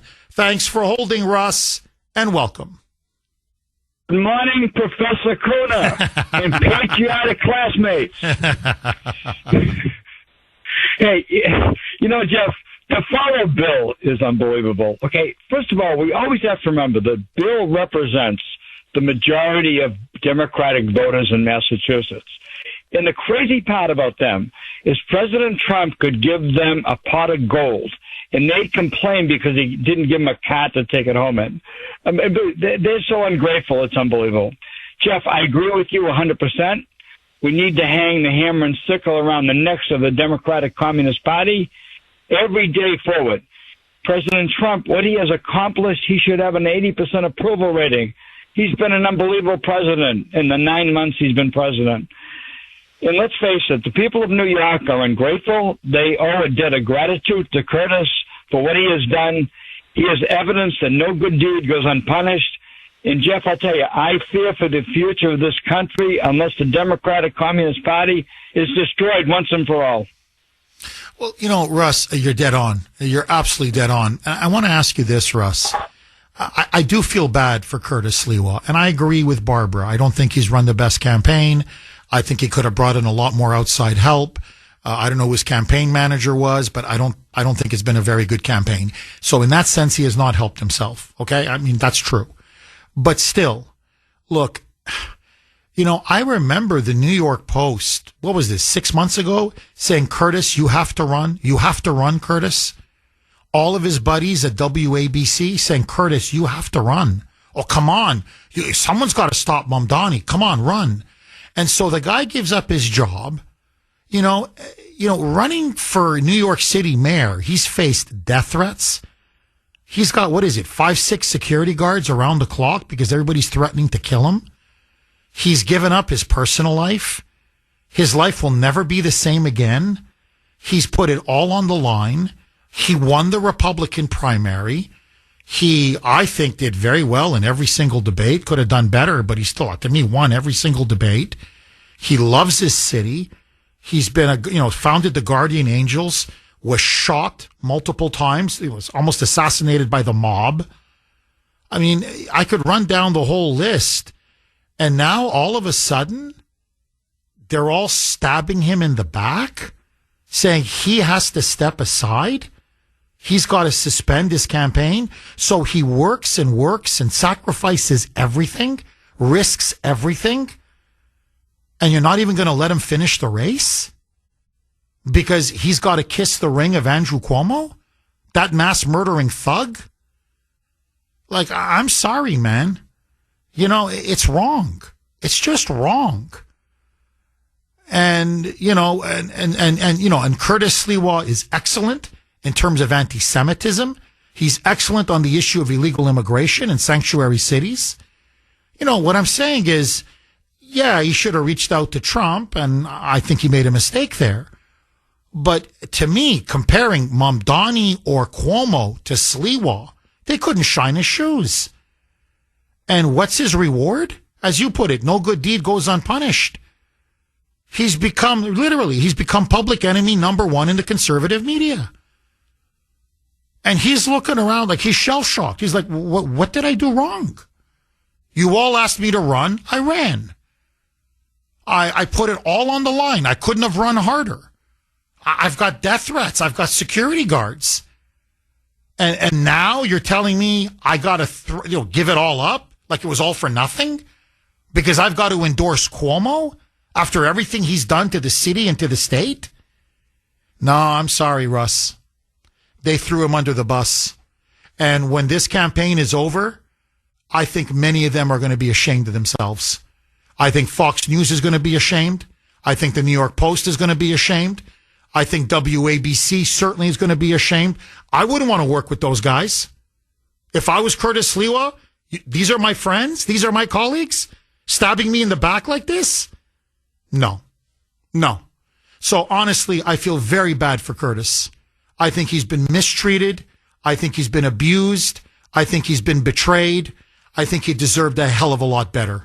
Russ, final word to you, my friend. Agree, disagree? First of all, I was so happy that the previous caller, who was a personal friend of Curtis, got on. And everything that he said, I agree with 100%. And Jeff, I'll tell you, in my life, I always respect the people that will go out on a limb and try to change things instead of the go-along scumbag politicians who the average voter keeps voting for the BS artists. I almost said it, Jeff, I'll tell you. And I'm so sick of it. I like real people, Jeff, not phonies. Oh, amen. Russ, you and I, you're a brother from a different mother. We think alike, my friend. Russ, thank you again. I really appreciate it. Look, what they're doing to Curtis Sliwa is literally what they did. It wasn't for the mayor's race. It was for the governor's race here in Massachusetts, the last time in 2022, where the conservative, and I'm putting conservative in quotes, the establishment, the Republican media establishment, okay, and it's basically the Herald, which is a joke. It's a rhino rag, and a couple of talk show hosts who were paid turned on Jeff Deal and handed the election to Maura Healey. So they backed a rhino, Chris Doty, against Jeff Deal in the primary. Deal won it fair and square. And instead of uniting the party, they went out of their way to sabotage, undermine, and destroy Jeff, thereby handing the election to Maura Healey. And Jeff Deal is in many ways like Curtis Sliwa. What did I do wrong? You all asked me to run. I ran. I won the primary. I won it fair and square. And I'm running against Maura Healey. And by the way, he would have been, whatever you think of Jeff Deal, my God, he would have been infinitely better than Maura Healey. The illegal aliens would have been deported. Boston would not be a sanctuary city. Massachusetts would not be a sanctuary state. Your energy bills wouldn't be going through the roof. Your taxes wouldn't be going up. Crime would be under control. The budget wouldn't be, he wouldn't have these hotels and motels for migrants and, $64 a day in catered meals per individual and $2,000 debit cards. None of this would have happened under a Jeff Deal governorship. None of it. But again, he was sabotaged by his own. By Amy Carnevale, the chair of the state Massachusetts GOP, who refused to support him and openly sabotaged him, and by the fake Republican media establishment, who are on the take. And that's exactly what's happening now to Curtis Sliwa. The media there is on the take. And so the ownership of Fox News, and then because the Murdoch empire owns Fox, owns the New York Post, owns the Wall Street Journal. So when their owner says jump, they say how high. And they said, okay, the order is take Sliwa out, back Cuomo. We're going to back Cuomo. And then you had the owner of WABC, this guy called Katsimidis, who owns, by the way, a chain of grocery stores. From what I hear, a very good businessman. And he fears a Mamdani, Mayor Mamdani, and I understand. But he gave the order, no, we're backing Cuomo. And so all of these people that are on the air, these talk show hosts, they're whores. And he said, no, doesn't matter if Sliwa was a colleague. Doesn't matter that he was a lifelong friend. It doesn't matter that we all urged him and told him and wanted him to run and encouraged him to run. Now it's time to stick it in his back. And so one person on the air after another stabbed Cuomo. What's Sliwa in the back? They stabbed him in the chest. And by the way, the last interview that Sliwa gave was on ABC, and he says, I'm never coming back into the studios of WABC again. You guys call yourselves my friends? But these talk show hosts are all on the take. Now, look, I'll tell you this. God is my witness. If I was on WABC, okay, if I was doing their morning show, I don't care what the ownership says. Well, fire me. But I'm not turning on Curtis Sliwa, and I'll tell you why, for two reasons. Number one, he's better than either Cuomo or Mamdani. Period, full stop. So we have a choice. We have an alternative. Well, Jeff, he's not going to win. Well, I'm sorry. Now, how's that my fault? Well, then vote for Cuomo. What? So we're going to ignore everything he did to our city and to our state? That's so you're telling me to vote for this monster because he happens to be slightly lesser evil than the other monster. And we're going to put a good man and we're going to sell him down the river. No, that's not Jeff Kuhner. I'm sorry. I'm not selling my soul. I don't care how much money you put on the table. And number two, and I'm sorry, to me, this is who I am. This is what I am. I was born this way. I'm going to die this way. He's my friend. Meaning if I was working at WABC, he would be my colleague and my friend. You don't sell out your friends. Ever. Ever. What kind of a human being are you? Because you can say whatever you want about Curtis Sliwa. Did he run a bad campaign? Yes. Should he have called in Trump? Yes. Should he have called in like Byron Donalds and some other national people? Yes. Okay. I'm not saying this guy's a political genius or a campaigning genius. But I'll tell you this. He would have never done, because I followed Curtis for many, many decades. I know who he is. He's loyal to a fault. He would never do to any of his colleagues what they've done to him. He just wouldn't do it. I'm telling you, he wouldn't do it. To those of you that know him, am I wrong? So if he encouraged one of his talk show hosts to run, and then suddenly now, Mamdani may win. Cuomo's like, 10 points behind, 7 points behind. He wouldn't say, no, you gotta suspend your campaign. You gotta end your campaign. You got to endorse this, Cuomo. He would never, ever do that. Because you don't betray your friends, period. Period. There's nothing else to say. I hope he never goes back to WABC. To me, WABC is dead to me. They should be ashamed of themselves, every single one of them. And I hope whatever he does next, I hope he has even more financial success than he had before. I really do. Because the good man was railroaded. The good man was the one who was betrayed. Agree, disagree. Arthur in Chestnut Hill. Thanks for holding, Arthur. And as always, welcome. Well, to begin with, Jeff, Curtis Lewa had no business running for mayor. Guy lost by 40 points to one of the worst mayors ever in New York and the worst candidates, but by 40 points. So you're going to tell me he should run again? A city like New York, that's the best that they can put up is a guy like Curtis Lewa, and I like Curtis, but you know what? That red beret represents a lot of bad things to third world country people. A lot of the bad guys in third world countries, the militaries wear red berets. So I think it could be very offensive. I'm not saying it's a fact, but I've seen a lot of red berets on bad people. Put that aside, okay?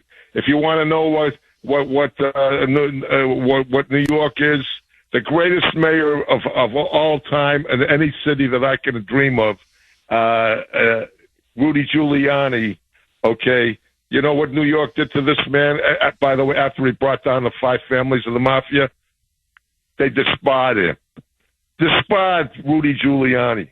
That's the character of New York. That after Rudy Giuliani and Bloomberg, they elect for 2 terms de Blasio for 8 years, and then Eric Adams. Now, this guy, Mondambi, is one of the most dangerous people ever in this country to be a mayor. And he's not a democratic socialist. He's not a communist. What he is somebody who's pretending to be a communist, but he's a Hamas supporter, a jihadist, and that's 99% of who he is. He dresses in that garb. He'll do anything to be elected mayor. If you like what London's got, one of the greatest cities in the world, and look what they've become when they've got an Islamic terrorist for a mayor. Look what that city's become. And you know what? They don't care these people don't care if Jews and decent people move out of New York. That'll make more room for Muslims. And you notice how all the Palestinian demonstrations have been put on hold while this election has been going on the last week, because they don't want to bring attention to the fact that this is what this guy is. He could care less about socialism and communism. He'll do anything, and the easiest way is to promise everything to everybody just to get elected. That's what Obama did when he promised his giveaways. And look what he's caused this country, and we have yet to survive. All over this country, we've lost every major city. And if the Democratic Party is doing so badly, how come they're ahead in all these polls? And one of the most disgusting things that I heard from one of the leading late night hosts was Jon Stewart, whose real name is Jon Stewart Leibowitz, but he wants to hide the fact that he's a Jew by dropping Leibowitz. He said Mondami is another Jackie Robinson. Ay, ay, ay. Ay, ay, ay. Arthur, can you do me a favor? Can you please hang on? Okay, we're going to go right back to Arthur in Chestnut Hill. I just want to let the great audience of Kuhner Country know. It broke about 2 hours ago. The former Vice President of the United States, Dick Cheney, has died. Apparently, he died of pneumonia and heart disease or heart complications. So, again, my sympathies to his entire family.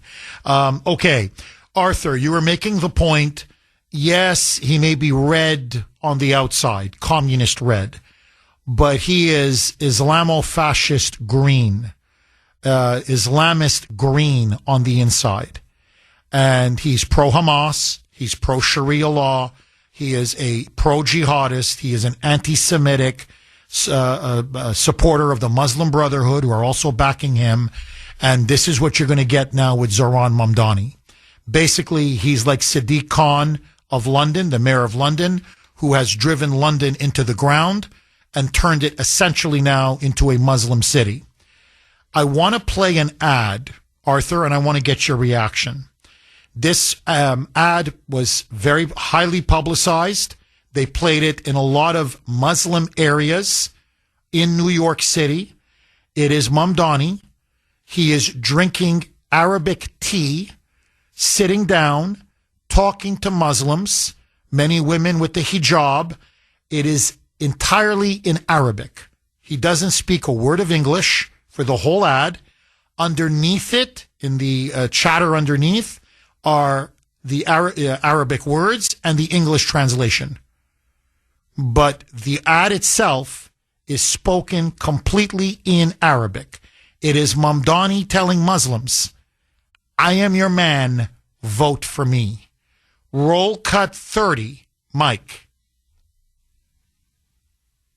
مرحبا، أنا اسمي زهران ممداني وعم رشح حالي ليكون العمدة الجديد في مدينة نيويورك. بعرف شو عم تفكروا، شكلي كأني صهركم من الشام، بس العربي تبعي بده شوية شغل. مع هيك أنا حابب اليوم أطلب دعمكم يوم 4 نوفمبر. العيشة بنيويورك صارت غالية للكل. ازيك يا باشا؟ كل شيء تمام؟ وصار صعب نعيش فيها ونربي أولاد. أنا كعمدة رح جمد الإيجارات لأكثر من 2,000,000 شخص وخلي الباصات سريعة ومجانا وأضمن رعاية الأطفال شاملة لكل العائلات. ويمكن ما فيني أقنعك إنه الكنافة النابلسية بستانواي أطيب من نيوجيرسي، بس بوعدكم إني رح أشتغل بكل جهدي لأسهل عليكم بفتح مشاريعكم الصغيرة وتدفعوا إيجاركم وتبنوا مستقبلكم في مدينة نيويورك. التصويت المبكر مفتوح الآن حتى 2 نوفمبر ويوم الانتخابات يوم 4 نوفمبر. أنا منكم وإليكم. عليكم, hi عليكم. In a nutshell, he says he's one of them, that he looks like one of their brothers from Damascus. He says he apologizes for his poor Arabic, but he's going to work on it and it's going to get even better. But he's saying, I'm one of you, you're one of me.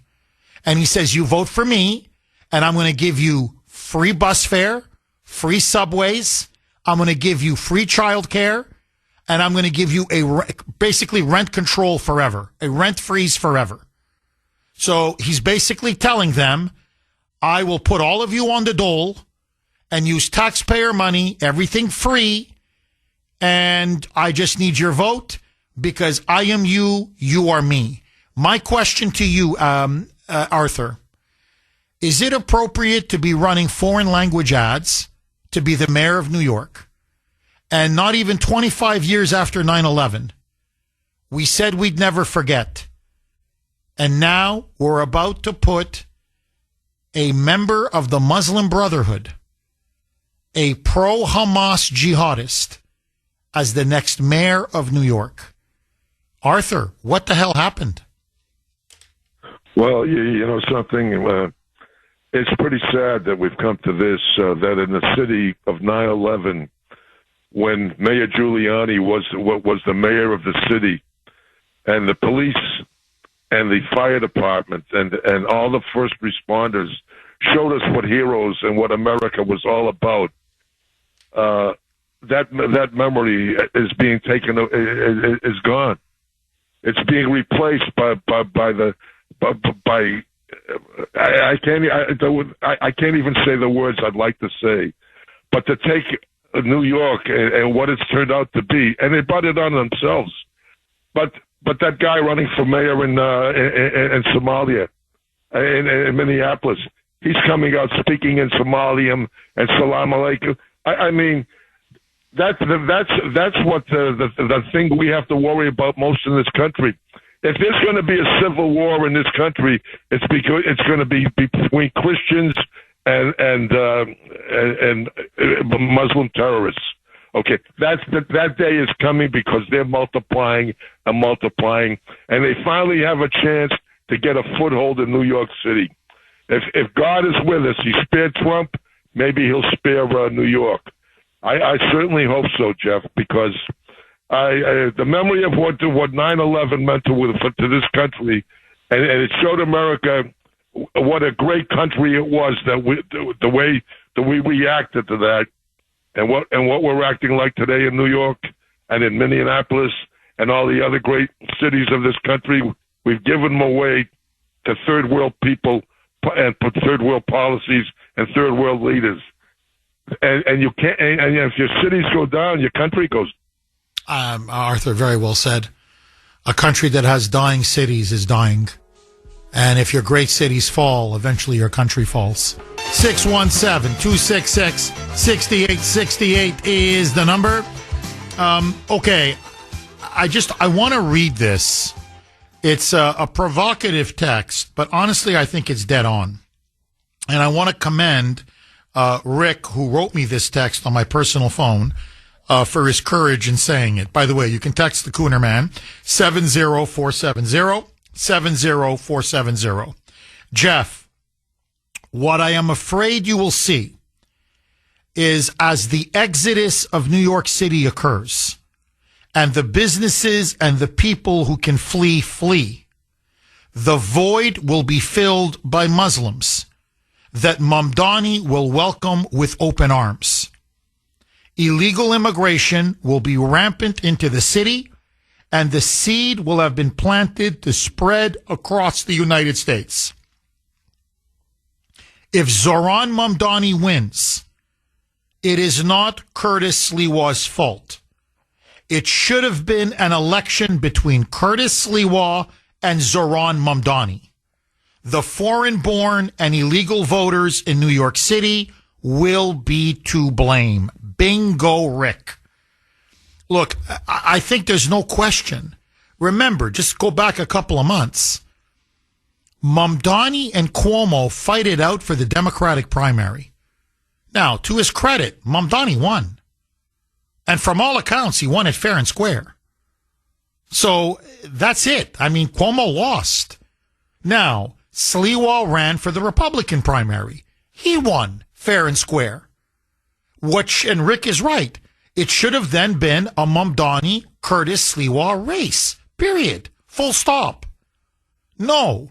Cuomo deliberately inserted himself into the race remember, he's running now as a quote unquote independent. And Adams was still running. I know he dropped out a while back, but at the time, the mayor, Adams, who was running as an independent as well, because he got his clock cleaned in the primary. Okay? So you got Adams, you've got Cuomo, you've got Mamdani, you got Sliwa. Well, Mamdani went right up the middle and built a massive lead. So my point is, if you're looking at it from Curtis Sliwa's point of view, it's like, hold on, what's this? So not only does Cuomo wreck the city, not only does he wreck the state, not only does he kill God knows how many elderly and senior citizens, but then he loses the primary to this, Islamo-communist.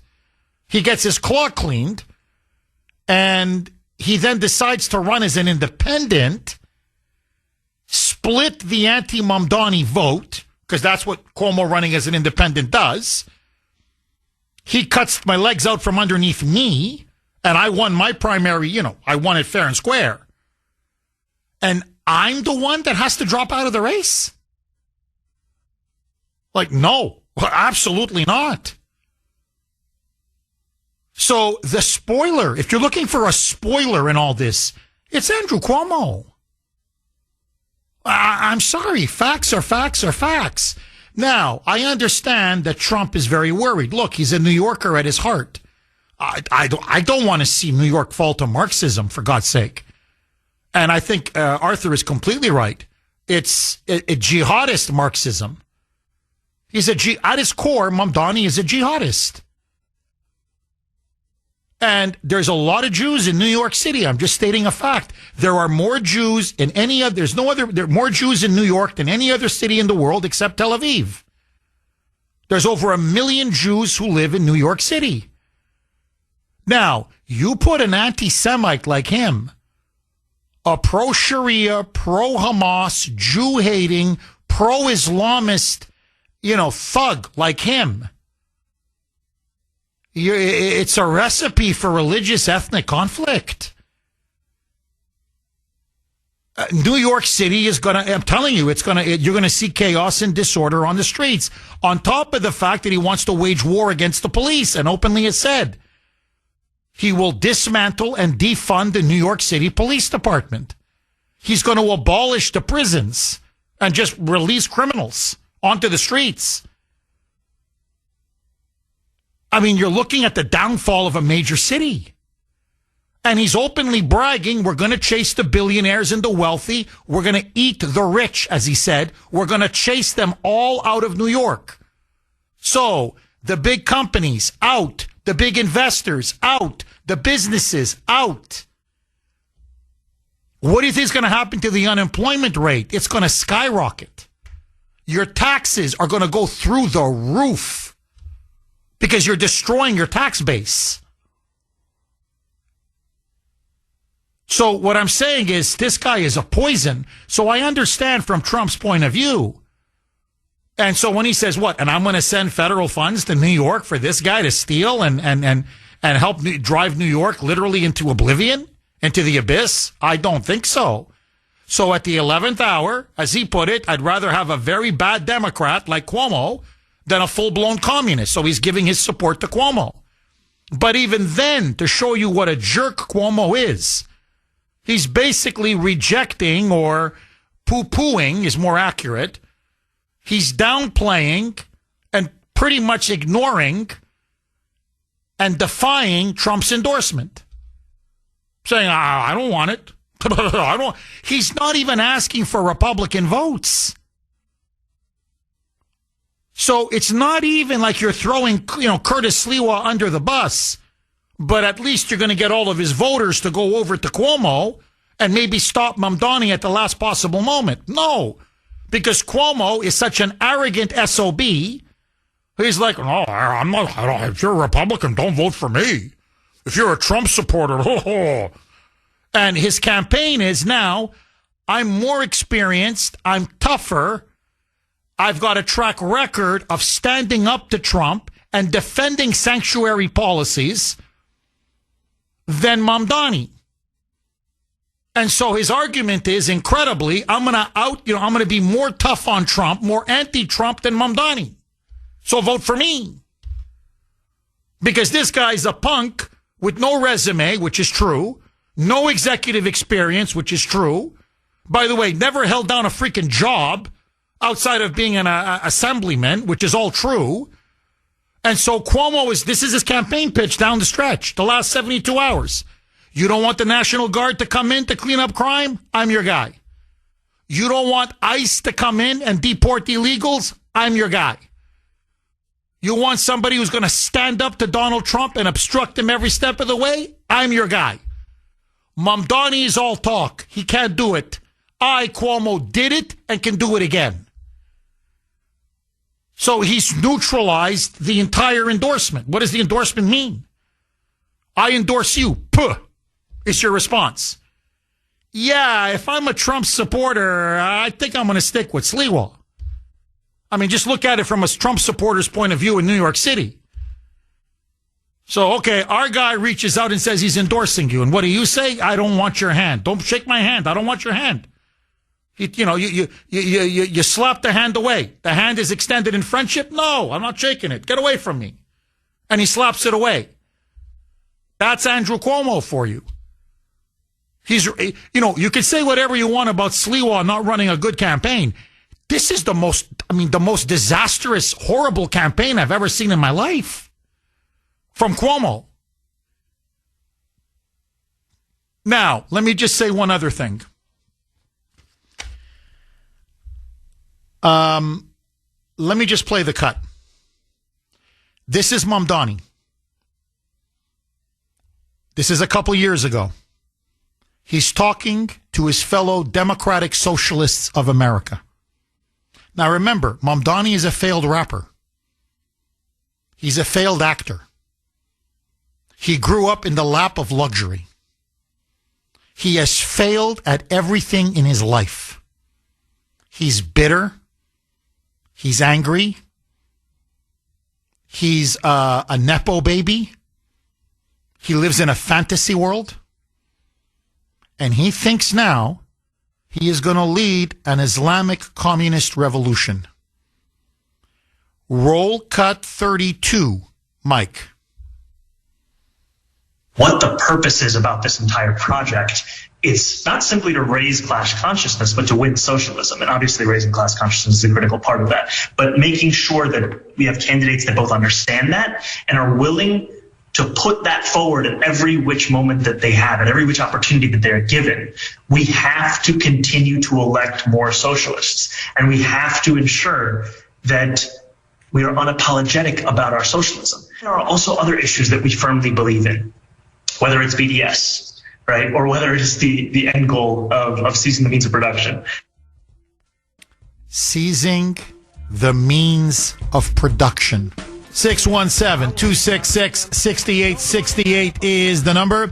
Okay, President Trump now, last night, in fact, at the 11th hour, just before midnight, has now come out endorsing Andrew Cuomo to be the next mayor of New York, urging all Republicans in New York City to abandon Curtis Sliwa, saying a vote, his words, these are Trump's words, a vote for Sliwa is a vote for Mamdani. And so now the question is, will that endorsement be enough to pull off a surprise comeback victory for Cuomo? We shall see. I just want to play one more cut. Listen now. This is again Mamdani. Now he's speaking to Antifa supporters. These are literally Antifa supporters. And he's wearing their colors. And he's telling them in this speech, I am one of you. You are one of me. If I become mayor, you will be in Gracie Mansion with me. I will be your voice, your representative in the mayor's office. And then he talks about abolishing private property. Again, straight from the Communist Manifesto. Roll cut 31, Mike. My platform is that every single person should have housing. And I think faced with these two options, the system has hundreds of thousands of people unhoused, right? For what?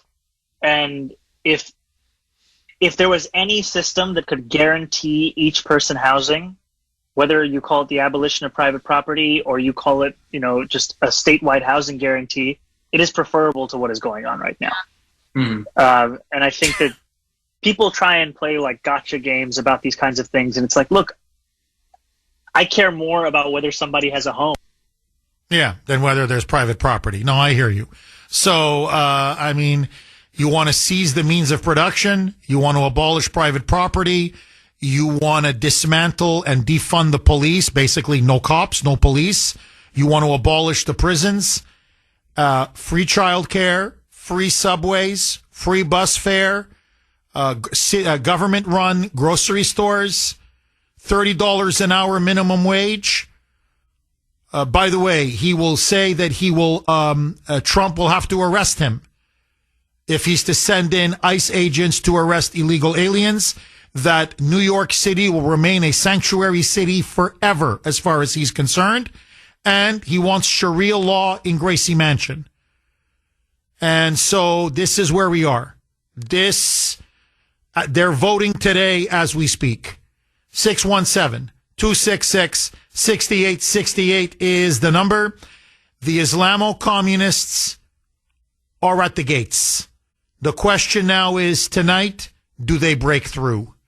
Mel in New York. Thanks for holding, Mel, and welcome. Yes. Good morning, Jeff. Hi, Mel. Hi, how are you? Good. Yes, that's good. Considering, yes. Yes, I remember years ago, before he passed away, I would listen to Imus in the Morning, Don Imus on WABC. And, who was it? Sid Rosenberg, who was a co-host, and he had a couple other co-hosts there, too, that was in on the show in the morning. And Curtis would come on now and then. And after Imus passed away, it went to the Curtis and Sid show. But I do remember Curtis really never had anything good to say about President Trump. He was always knocking him. You know, for whatever reason, why I don't know. Maybe they had a run-in years ago in New York City when Curtis was doing the Guardian Angels, or maybe he might have went to President Trump and did ask for some money to keep his organization afloat, and may have gotten turned down. But it was never really, he never gave any reason as to why. You know, he always objected to whatever policies or whichever that President Trump enacted. So I kind of think there might be some bad blood there somewhere. John Catsimatidis, who owns WABC, and like you say, he is a supermarket entrepreneur in New York. But you know, he's a little left of center. You know, I've heard some of the, like, he won't come out straight out on making decisions on what the left is doing to to the right and vice versa. I mean, but he just never really gave me that impression that he was all in on the American first agenda. And that kind of gives, I kind of have a little, I don't know, a little thought about that too. I mean, as far as, I just never could put a finger on this guy. Why, if you support America First and support President Trump, and you object to what the left does, just say it, do it. I mean, don't kind of beat around the bush and not give an answer or unanswered to an answer. But it's just kind of the feeling that I got. But as far as Rush Limbaugh, he would come on at 3:00 in New York City on WABC too, and James Golden, who was his sideman, his producer, a.k.a. Bo Snerdley. I wonder whether or not he, threw Curtis under the bus like the rest of them have, and why not? Why didn't they all just kind of just walk away and say, "Listen, if that were the case, that the boss sent out a memo that you guys better such and such, well, just hey, we're out of here. We're going to walk and see what Catsimatidis does, because when he ain't got nobody to broadcast his shows." And why didn't you just stick together and say, "Hey, no, this is New York. This is the epicenter of finance. This is the epicenter of the world. This is the crossroads to the world. And if we lose this to some communist Muslim, what have we got? If we don't stand up and fight for New Mel, York." Look, you're dead on as usual. You're dead on, and I think, Mel, look, this is, and I say this very respectfully, because it's a sign of your character, your outstanding character. But you have a blind spot. I have the same blind spot. You don't live for money. I don't live for money. Of course, money's nice. Money's important. You got to feed your family. You got to pay your bills. You got to put food on the table, obviously. But you're not guided by money. You're not a greedy person. I know. I've met you. And I've been speaking to you for God knows how many years now. The thing with a lot of people in media, it doesn't matter if it's talk radio, print journalism, cable TV, it doesn't matter. And this, by the way, it's not right, left, or center. They're all guided, 99% of them are guided by money. Ideology, philosophy, principles, that comes second, maybe even third. It's money, it's networking, and then maybe it's philosophy or ideology. And so, as an honest man of integrity, you're like, no, we're all going to walk. What are you going to do? Replace all of us? That's you. That's me. That's not WABC. And to be fair, that's not Fox. That's not CNN. That's not MSNBC. That's not the media. That's not most people in the media. They want that money. They live for that money. They can't get enough money. And it's also the fame. They really do sell their souls for the fame. The fame means everything to them. So the possible threat of losing it, it's like taking heroin away from an addict. Like, no, I need it. I gotta have it. It's their fix. And that's why one after another have betrayed Curtis Sliwa. And it's, and these are his friends. These were his colleagues. They don't care. Now, here, look, Fox News, again, to me, has embarrassed itself. It's disgraced itself. How long are they going to have Andrew Cuomo on the air? What is this now, 20 minutes? The guy, now, they're not going to have Curtis Sliwa. They haven't given him a second of airtime. But they're giving this, this mass murderer, this guy who murdered senior citizens, this guy who harassed so many women, they chased them out of Albany, New York, for God's sake. Okay, Mel, you know that area better than I do. One of the most corrupt governors, one of the most destructive, incompetent governors in the history of the United States. And they just gave him it's over. Thank you, Jesus. They just gave him basically a 20-minute unplugged commercial about why you should be voting for him. And this is the supposed conservative opposition? This is what I mean. They're all for sale. Because the order came from on high. Murdoch said, no, you're putting him on and you're going to give him softballs because we're endorsing this guy. Okay. Now, it's the New York Post. It's the Wall Street Journal. I mean, I could go on and on and on. So I've been living with this my entire life. And you know what shocks me, Mal, I swear to you, is how they'll sell themselves. We're not even talking millions of dollars. They'll sell themselves for like $5,000 or $10,000 or $15,000. I mean, you wouldn't believe it. So that's the problem. And we live in a very dishonest, corrupt age. I hate to say it, but it's true. And people of character are very rare. They're very special and they're very rare. And, I'm not saying Curtis Sliwa ran a great campaign. He didn't. I'm not saying that he's close to Trump. He's not. I'm not saying he didn't make mistakes. He did. But I look at him and I look at Cuomo and I look at Mamdani and I'm like, there's no race here. There's no comparison. He's an honest man. Curtis Sliwa is an honest man. And Curtis Sliwa is the only one in this race that I think deserves to get people's vote. And he's been thrown under the bus. And he's been thrown under the bus by supposedly his own friends and allies.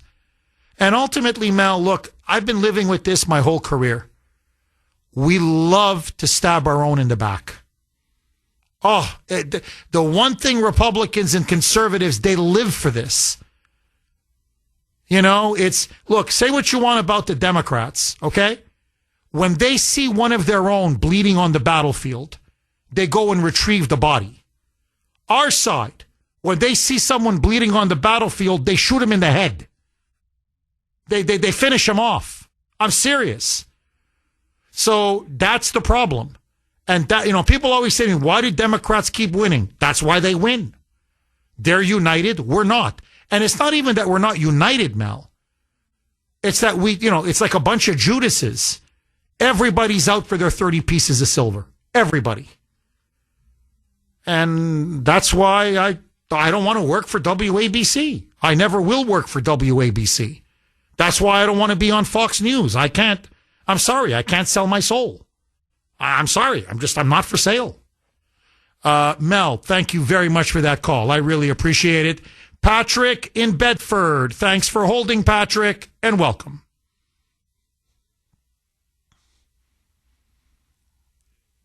You want to go to Bruce? Okay. Bruce in New Hampshire. Thanks for holding, Bruce, and welcome. Hi, Jeff. Thank you so much for taking my call. My pleasure. So I'm just stumped, and I want to tell you what's confusing me. I listen to conservative media. I've been a conservative my whole life, and all I hear from conservative media is, conservatives are on the rise, and the whole movement of conservatism is taking over the country. And then every time there's a local election, a Democrat wins. And when you look at the whole Mamdani thing, I'm hearing conservatives say, well, it's going to get so bad in New York that he's going to be out, and this is actually good for the country. Well, it hasn't been good since de Blasio, and New York just seems to be going the wrong direction. And when everyone says, well, 4 more years of a liberal and things will change, they haven't changed so far. When Lori Lightfoot in Chicago when she got pushed out, they said, okay, everything's going to change in Chicago. And it got worse. In, California, every time a crazy liberal is out, a crazier one gets in. So I don't understand the mindset of conservatives that keep saying, well, we're on the rise and the tide is changing, because I don't see it. And anyone who thinks that, Mondami being the mayor is going to be good because he's going to be so awful. No, I see New York going further left, and I see Chicago going further left. And you look at California and what they're going to do for voting, again, going further left. So I don't understand how conservatives in America can keep talking about we're coming back and we're changing everything, because I don't see it. You think of the big races in New Jersey and Virginia. I mean, Virginia can't even vote for a black governor, female, because she's conservative. It doesn't add up to me what I'm being told in media and what's actually happening. Well, Bruce, look, you're making very interesting and very good points. What I would just say is this. Remember, New York City is a lot like Boston. It's a very far left city to begin with. So Democrats feast in cities like this. But Boston is not Massachusetts, and it's certainly not New Hampshire, right? So it's the same thing with New York City. You go to upstate New York. Upstate New York is actually quite conservative, and they elect Republicans to Congress. And so what we mean by, if you're saying, well, why are conservatives saying you elect Mamdani, it's going to be good for the Republicans? Because if Mamdani does 1/10 of what he says he's going to do, he is going to destroy New York City. And the Republicans, if they're smart, are going to say, do you want Mamdani to run the country? Do you want what's happening in New York to happen to you, in your town, in your neighborhood, in your city, in your community? They're going to use Mamdani as the poster child for the Democratic Party. And Texas is not New York City. Kansas is not New York City. Iowa, Missouri, I could go state after state. So, yeah, you're right. You're completely right, Bruce. I think New York is going to go even more far left. I think Boston's going to go more far left. I think Chicago's going to go more far left. If it's possible, I don't know how, but Portland's going to go more far left. I think LA, again, I don't know how much more far left you can go, but they're going to go. And those cities are going to continue to decline, and eventually they're going to completely collapse.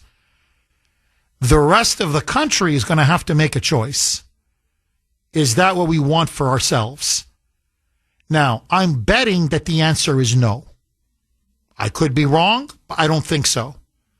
So in that sense, it's going to help Republicans, but it's bad for the country. I agree with you. First of all, it's going to further divide and polarize the country, because now you're not just going to have blue cities. You're going to have Islamo-communist, Marxist cities. Like, that's what we're going to have. And I think, look, Bruce, this is what nobody wants to acknowledge. This is the elephant in the room. What is powering Mamdani to victory? Yes, it's many young voters. Yes, it's voters who grew up after 9/11 and were indoctrinated in the schools into the hatred of America and into left-wing ideology. That's true. But the bulk of his voters are foreign-born voters. They're the people that were brought in under Obama and especially under Biden when he opened up the borders. And a lot of them fly. Remember, Biden was flying him into New York night after night after night. And it's those migrants, it's those third world foreign-born voters that are saying, we want socialism. Hell, we want Islam. We want Mamdani. In other words, we want what we had where we came from. And that's the part that's really frightening. If you look at the polls have broken it down. Those that were born and raised in New York either are going to vote for Curtis Sliwa or Andrew Cuomo. But those that were foreign-born, especially recent foreign-born, in other words, brought in under Biden, overwhelmingly in favor of Mamdani. So they're electing a third world communist because they were brought in from third world communist or third world socialist countries. So when he says to them, I'm going to give you free bus fare, I'm going to give you free childcare, I'm going to give you free groceries, I'm going to give you rent freeze, I'm going to give you everything free, free, free, free, free. And by the way, no police. No police means you can commit all the crimes you want. You won't be bothered if you're an illegal alien. I'm going to protect you. Well, you're bringing the third world here. But you're going to get American-style welfare. That's an irresistible call. That's why they're voting for him. And, you invite the third world, you become the third world. That's exactly what's going to happen to New York in about 12 hours, unless some miracle happens. Final word to you, Bruce.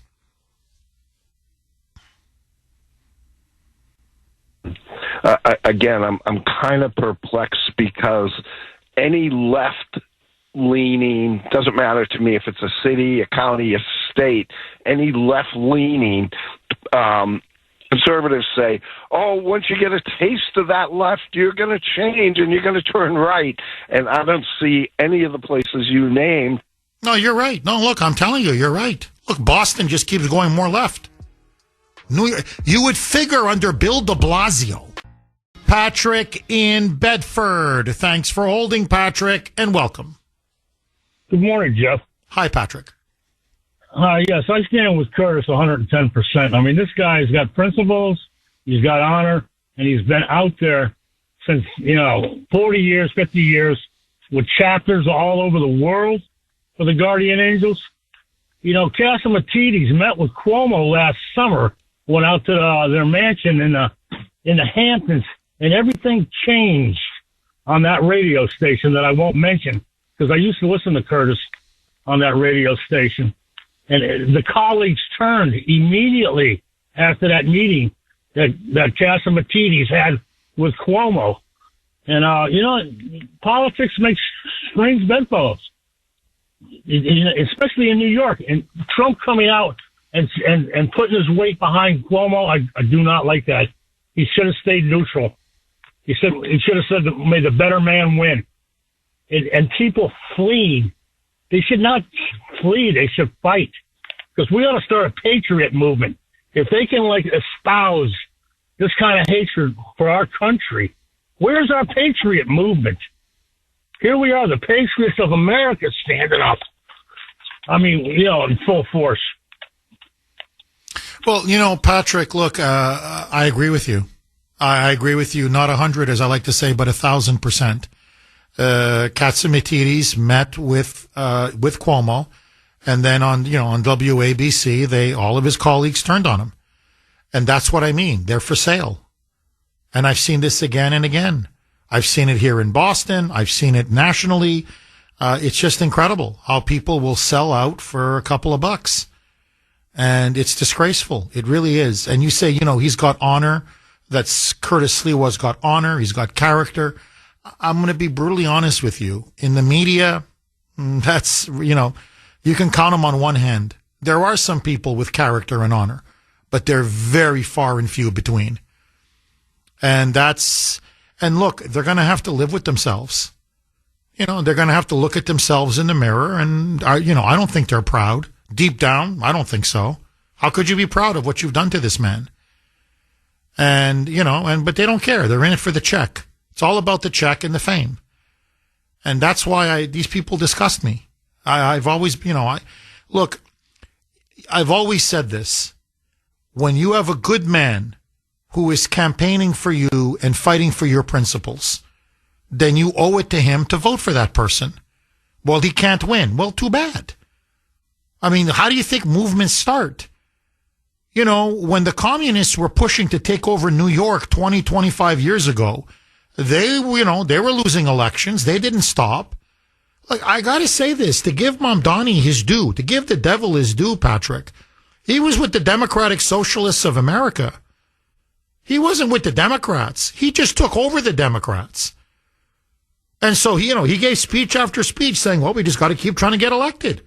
And we'll just plug away and plug away and plug away and plug away. And eventually we'll win a seat here and win a seat there. And before you know it's 5 seats, then it's 10 seats. And before you know it, we start infiltrating the Democratic Party, and then we're in business. Our side, we betray everybody at the drop of a hat.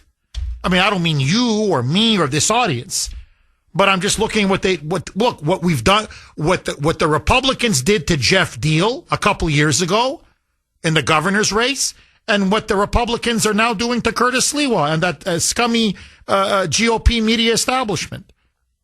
If they gave Curtis Sliwa 20 minutes on their morning show instead of Andrew Cuomo, maybe Sliwa would get a big bounce in the polls. But if you keep giving all your attention and all your time to the Democrat in the race, and you're screwing the Republican and the conservative, well, maybe that's why the conservative and the Republican doesn't have a chance to win. I mean, Patrick, I don't know. Am I making any sense to you? Final word to you. To me, but I think that we have to stand up as patriots in this country, because if this Muslim, which is a form of government, is coming to America, then we had better stand up and confront this head on. You better do it now, because if we wait, just look at Britain, look at France, look at Germany, look at Italy, look at Europe. I mean, they've got it much worse than we do. So putting our heads in the sand is not a solution. It only makes it worse. I agree with you all the way. Thank you for that call, Patrick.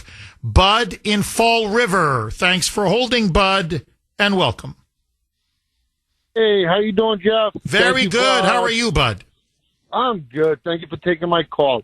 One thing I'm noticing about this Mamdani guy is that a lot of people I don't think is noticing unless I did not hear it, is that once he gets in that government, once he gets that spot, he's going to flood that local government with Muslims. In every part of that government within that city, he is going to, and it's going to take decades to get these people out of there. A lot of people are not seeing that factor. He's going to turn it into a third world country. Absolutely, 100%. But what a lot of people are not taking into consideration is that whole city is going to be filled with that local government is going to be filled with all Muslims, illegal Muslims, you name it. You know what I'm saying? Well, that's the plan. That's you nailed it. That's exactly what Sadiq Khan did in London, the Muslim mayor of London. Now, it took him 2 terms. It's hard to do it overnight. So it took a couple terms. But Mamdani was asked recently, who is your model? In other words, who are you going to model yourself on? He said Sadiq Khan. So basically what he's saying is he's open. Look, I got to say this about Mamdani. Again, that's the thing about fanatics. They can't shut up. They're very open about what they're going to do. And he has openly said, I will make New York another London, meaning I'm going to make it a Muslim city. And you're completely right, Bud. He is going to open up the floodgates. He is going to allow Muslims in particular to pour into New York City. And he wants to make life so uncomfortable for Jewish Americans in that city, chase them out. He's going to chase white people out. He's already said, we are going to tax white neighborhoods more than other neighborhoods. So basically, they're going to economically persecute whites. 617-266-6868 is the number. Okay, a couple lines are open if you want to jump on. But joining me now, very special guest in studio. We've had him on multiple times in the past. My good buddy, Paul Wahlberg of Wahlburgers. Paul, how are you? I am fantastic. It's that time of year, so I'm always doing good. Well, you look fantastic. Thank you. Thank you. And I know we've got our big DAV Radiothon coming up on Friday. On Friday, yep, absolutely. And we've got the 5K on Saturday on the 8th over at Castle Island. Starts at 10 o'clock. It's going to be amazing. It's going to be a beautiful day. Everybody needs to get out. Paul, you do this every year. You got a heart of gold. I ask you the same question every year. I've got to ask it again. Why do you care so much about our disabled veterans, and why DAV? The DAV in Massachusetts does an amazing job. They have an amazing core of people, and they do the right thing all the time. And so for me, it's the opportunity to say thank you. We should say thank you to everybody who has served, especially the ones that have come back and with their injuries and even the stuff that you don't see, which is one of the things that the DAV does so well, is they help people with, the mental trauma of serving and being in a combat area and stuff like that. And so it's all the fundamentals that they help take care of. They help with housing, they help with feeding, they help with clothing, the medical, everything, and sorting through all of the things that, the Veterans Administration offers. And the DAV does an amazing job with it, and I'm so honored to be able to be associated with them. Paul, look, you're a very modest man. You're a humble man, obviously a very successful man. And so I'm going to say something that you would never say. Most celebrities really don't care about disabled veterans. They don't care about veterans, period, but especially disabled veterans. Why? I'm just curious. First of all, I don't see a celebrity in the room outside of you. Number one. So, and then Bob Lynch, of course, because everybody knows Bob Lynch. But I will tell you, I disagree with that. A lot of people go about their business quietly, supporting the veterans. So I will say, the more people than we know, because everybody tries to do what they can in their own way. And I'm not speaking for everybody, but I know lots of people who do stuff, and they do it very quietly and supportive, and it's important. And every person who lives in this country should say thank you to a veteran and support a veteran, because they make it possible for us to live our lives. That is so well said and so true.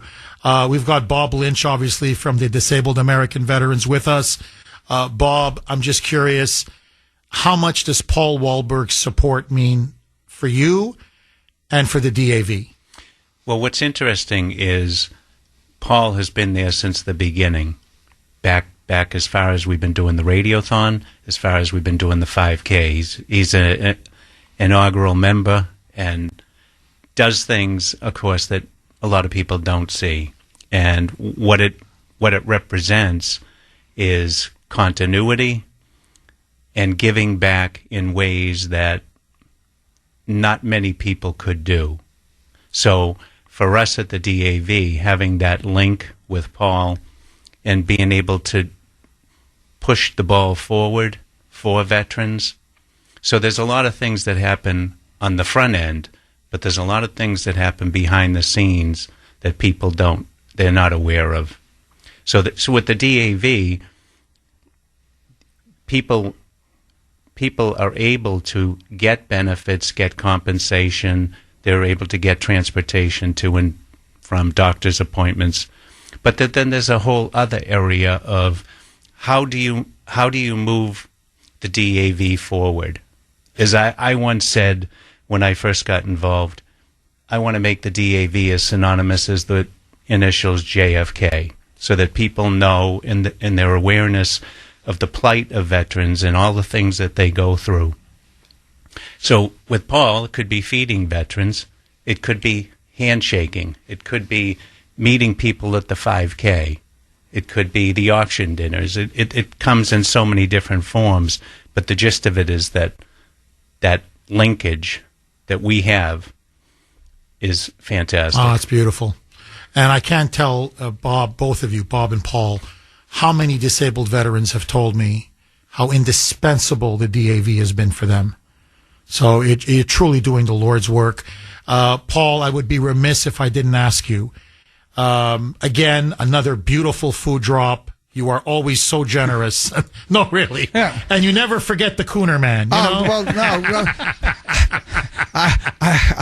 I don't want the verbal thrashing if I forgot, because you're always on the go. You have lots of energy, and I want to make sure that you're well fed. Now tell me, how's Wahlburgers doing? It's doing great. We're plugging along, and it's obviously a difficult time, with the economy and everything, but it's great. It's great, and we're so happy, and we it's the next burger that goes out the door. That's the number one focus for us. And we've been doing great, Mark. We've got a great team of people, and it's just, love doing it. It's amazing, and I get to spend time with my family. Especially Mark was in town filming, so that was great. Got to see him. By the way, how is Mark doing? Mark is doing amazing. He just keeps plugging along, and it's the same with you watch him. And you see the videos of him getting up at 3:30 in the morning to work out, and it's so real, it's so true. Even I went to visit him out in Idaho, and every day was the same. He's up early, working out, doing his thing. He gets some golf in, and then he works, and then he sleeps, and then he eats, and 7 o'clock, lights out. He is going to bed. It's unbelievable. Boy, Mr. Exciting there. Well, you know what? He's dedicated to his craft. He's dedicated to what he does, and he's got so many people that depend on him. And he's amazing. And the same with God Donnie. bless him. God and bless you watch Donnie, and I mean for Donnie, the schedule he keeps with filming for Boston Blue. And then, doing shows at, in his residency and just everything he's involved with. It's amazing. They both set the bar very, very high. And, it's amazing. And, I couldn't be prouder. Paul, I had Mark on maybe 7-8 years ago on the DAV Radiothon. Yep. And I got him to pledge $100,000. So I swear to you, it's true story. We never able to get him on again. It was a one-time $100,000 pledge, but grateful, love it. Don't get me wrong. You think you could use your contacts with him? Hold on. What I'm saying is, just to get him on the air. I will. Not for the money. I'll bang him up for the money, but just if he could call in, I will and try. let me talk to him. He's filming right now, so that's his full-time job. At the end of the day, that's his full-time job. I will absolutely try. Oh, thank you, my friend. Yep. You think you can maybe squeeze Donnie's arm as well? Or? Yeah, and we'll call Matt Damon and the whole. Yeah. Wow, this has gotten really uncomfortable. What about Ben I just gave Billy Costa my jacket, and I guess I'm gonna get my shirt's coming off my back here.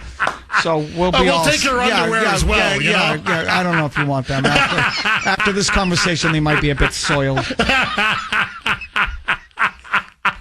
Before I let you go, buddy, what's your number one seller at Wahlburgers? The Hour Burger. The Hour Burger, which is the classic American burger. It's great. It's, Angus beef, lettuce, tomato, pickles, onions, wall sauce, government cheese to remind us where we came from and who we are, and a brioche bun, and it's fantastic, and it's still, it's my favorite burger. It's the best burger in Boston. Thank you. I love That's very it. kind. You know what? There's a lot of great burgers in Boston. There's a lot of great food in Boston, and I don't think people give it its due. But there's some amazing food in this Boston area, and part of what we have on the DAV, we also have a bunch of restaurants that are there as well as Wahlburgers, but we've got Montilio's, we've got the Public House, we have the sausage guy who comes out, Dave, and he's amazing. And so we've got some great people that come out. Abbey Park is going to be there. Wow. So there's some really quality food that goes out. And again, everybody's there doing the right thing, supporting the veterans, and really saying thank you to every veteran that comes up and all of the people who support them. There's dogs everywhere. It's going to be a beautiful day. It's going to be 60 degrees, and we've been out there in the rain, in the mud, in the cold, and the whole thing. And it's a great day.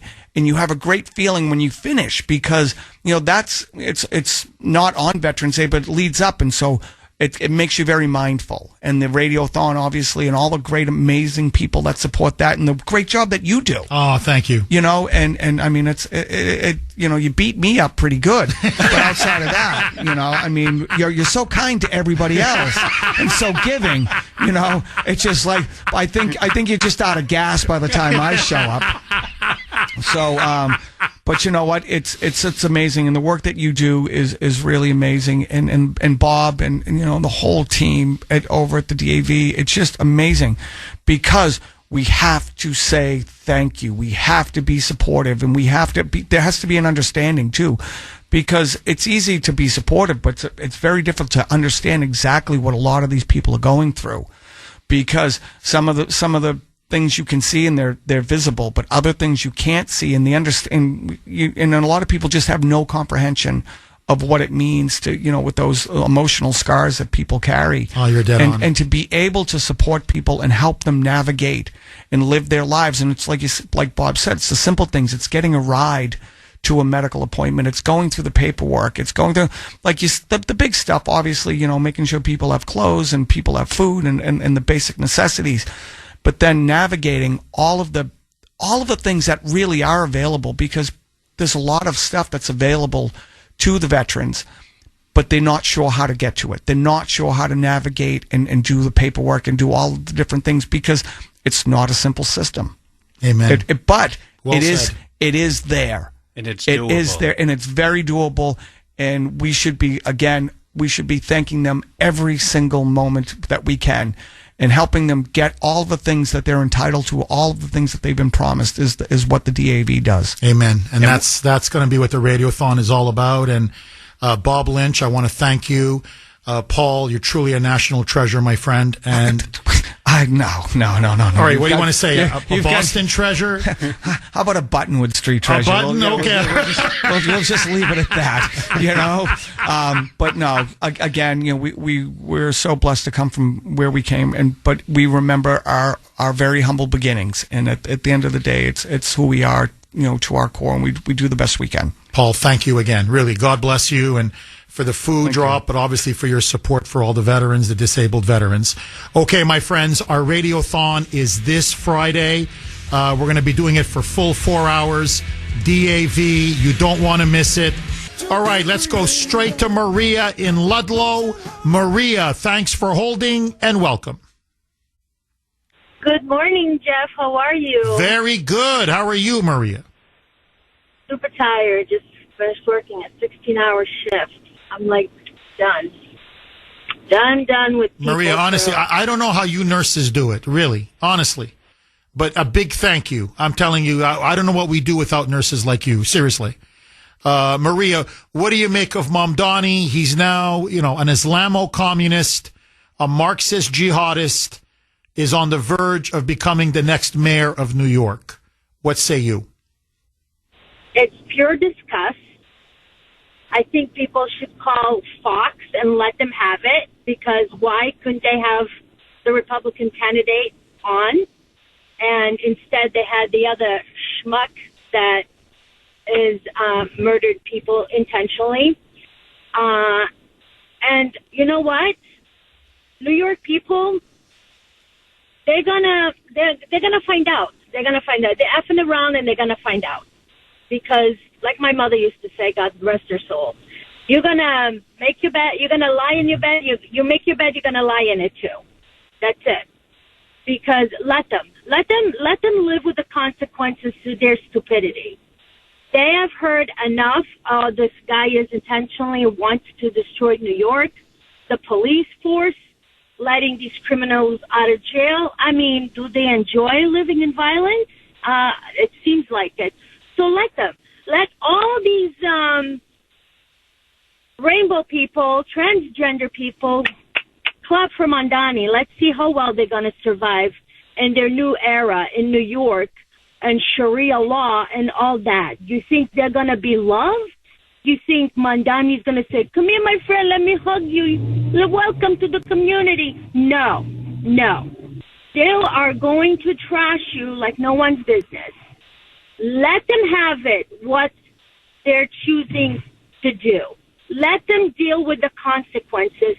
And President Trump, I am really upset at you right now. Love you, but upset that you backed up that schmuck Cuomo. You could have backed up the Republican. You could have done that because your voice speaks loud. And instead you went for that schmuck. And I hope New York is ready for their consequences because they're going to be struggling. And my fear is that there's going to be so many Muslims there taking over that they're going to skew into the near cities, near towns. It's going to spill over. No, Maria, that's my fear as well. And look, I'm with you. You want communism? Well, now you're going to get communism. And you're right. My mother had the same expression. You made your bed, now lie in it. Maria, thank you so much for that call. Let's squeeze one more in. Claire in Hudson. Claire, 1 minute. I hate to do this to you. Go. Hi, yeah. You know, my fear, Jeff, is most people use this as a stepping stone, and I think you're going to see Mondami end up in Albany. So probably. Oh, I agree. Though he said it, and Obama is grooming him. In fact, they had a private conversation where Obama said, "We've got big plans for you."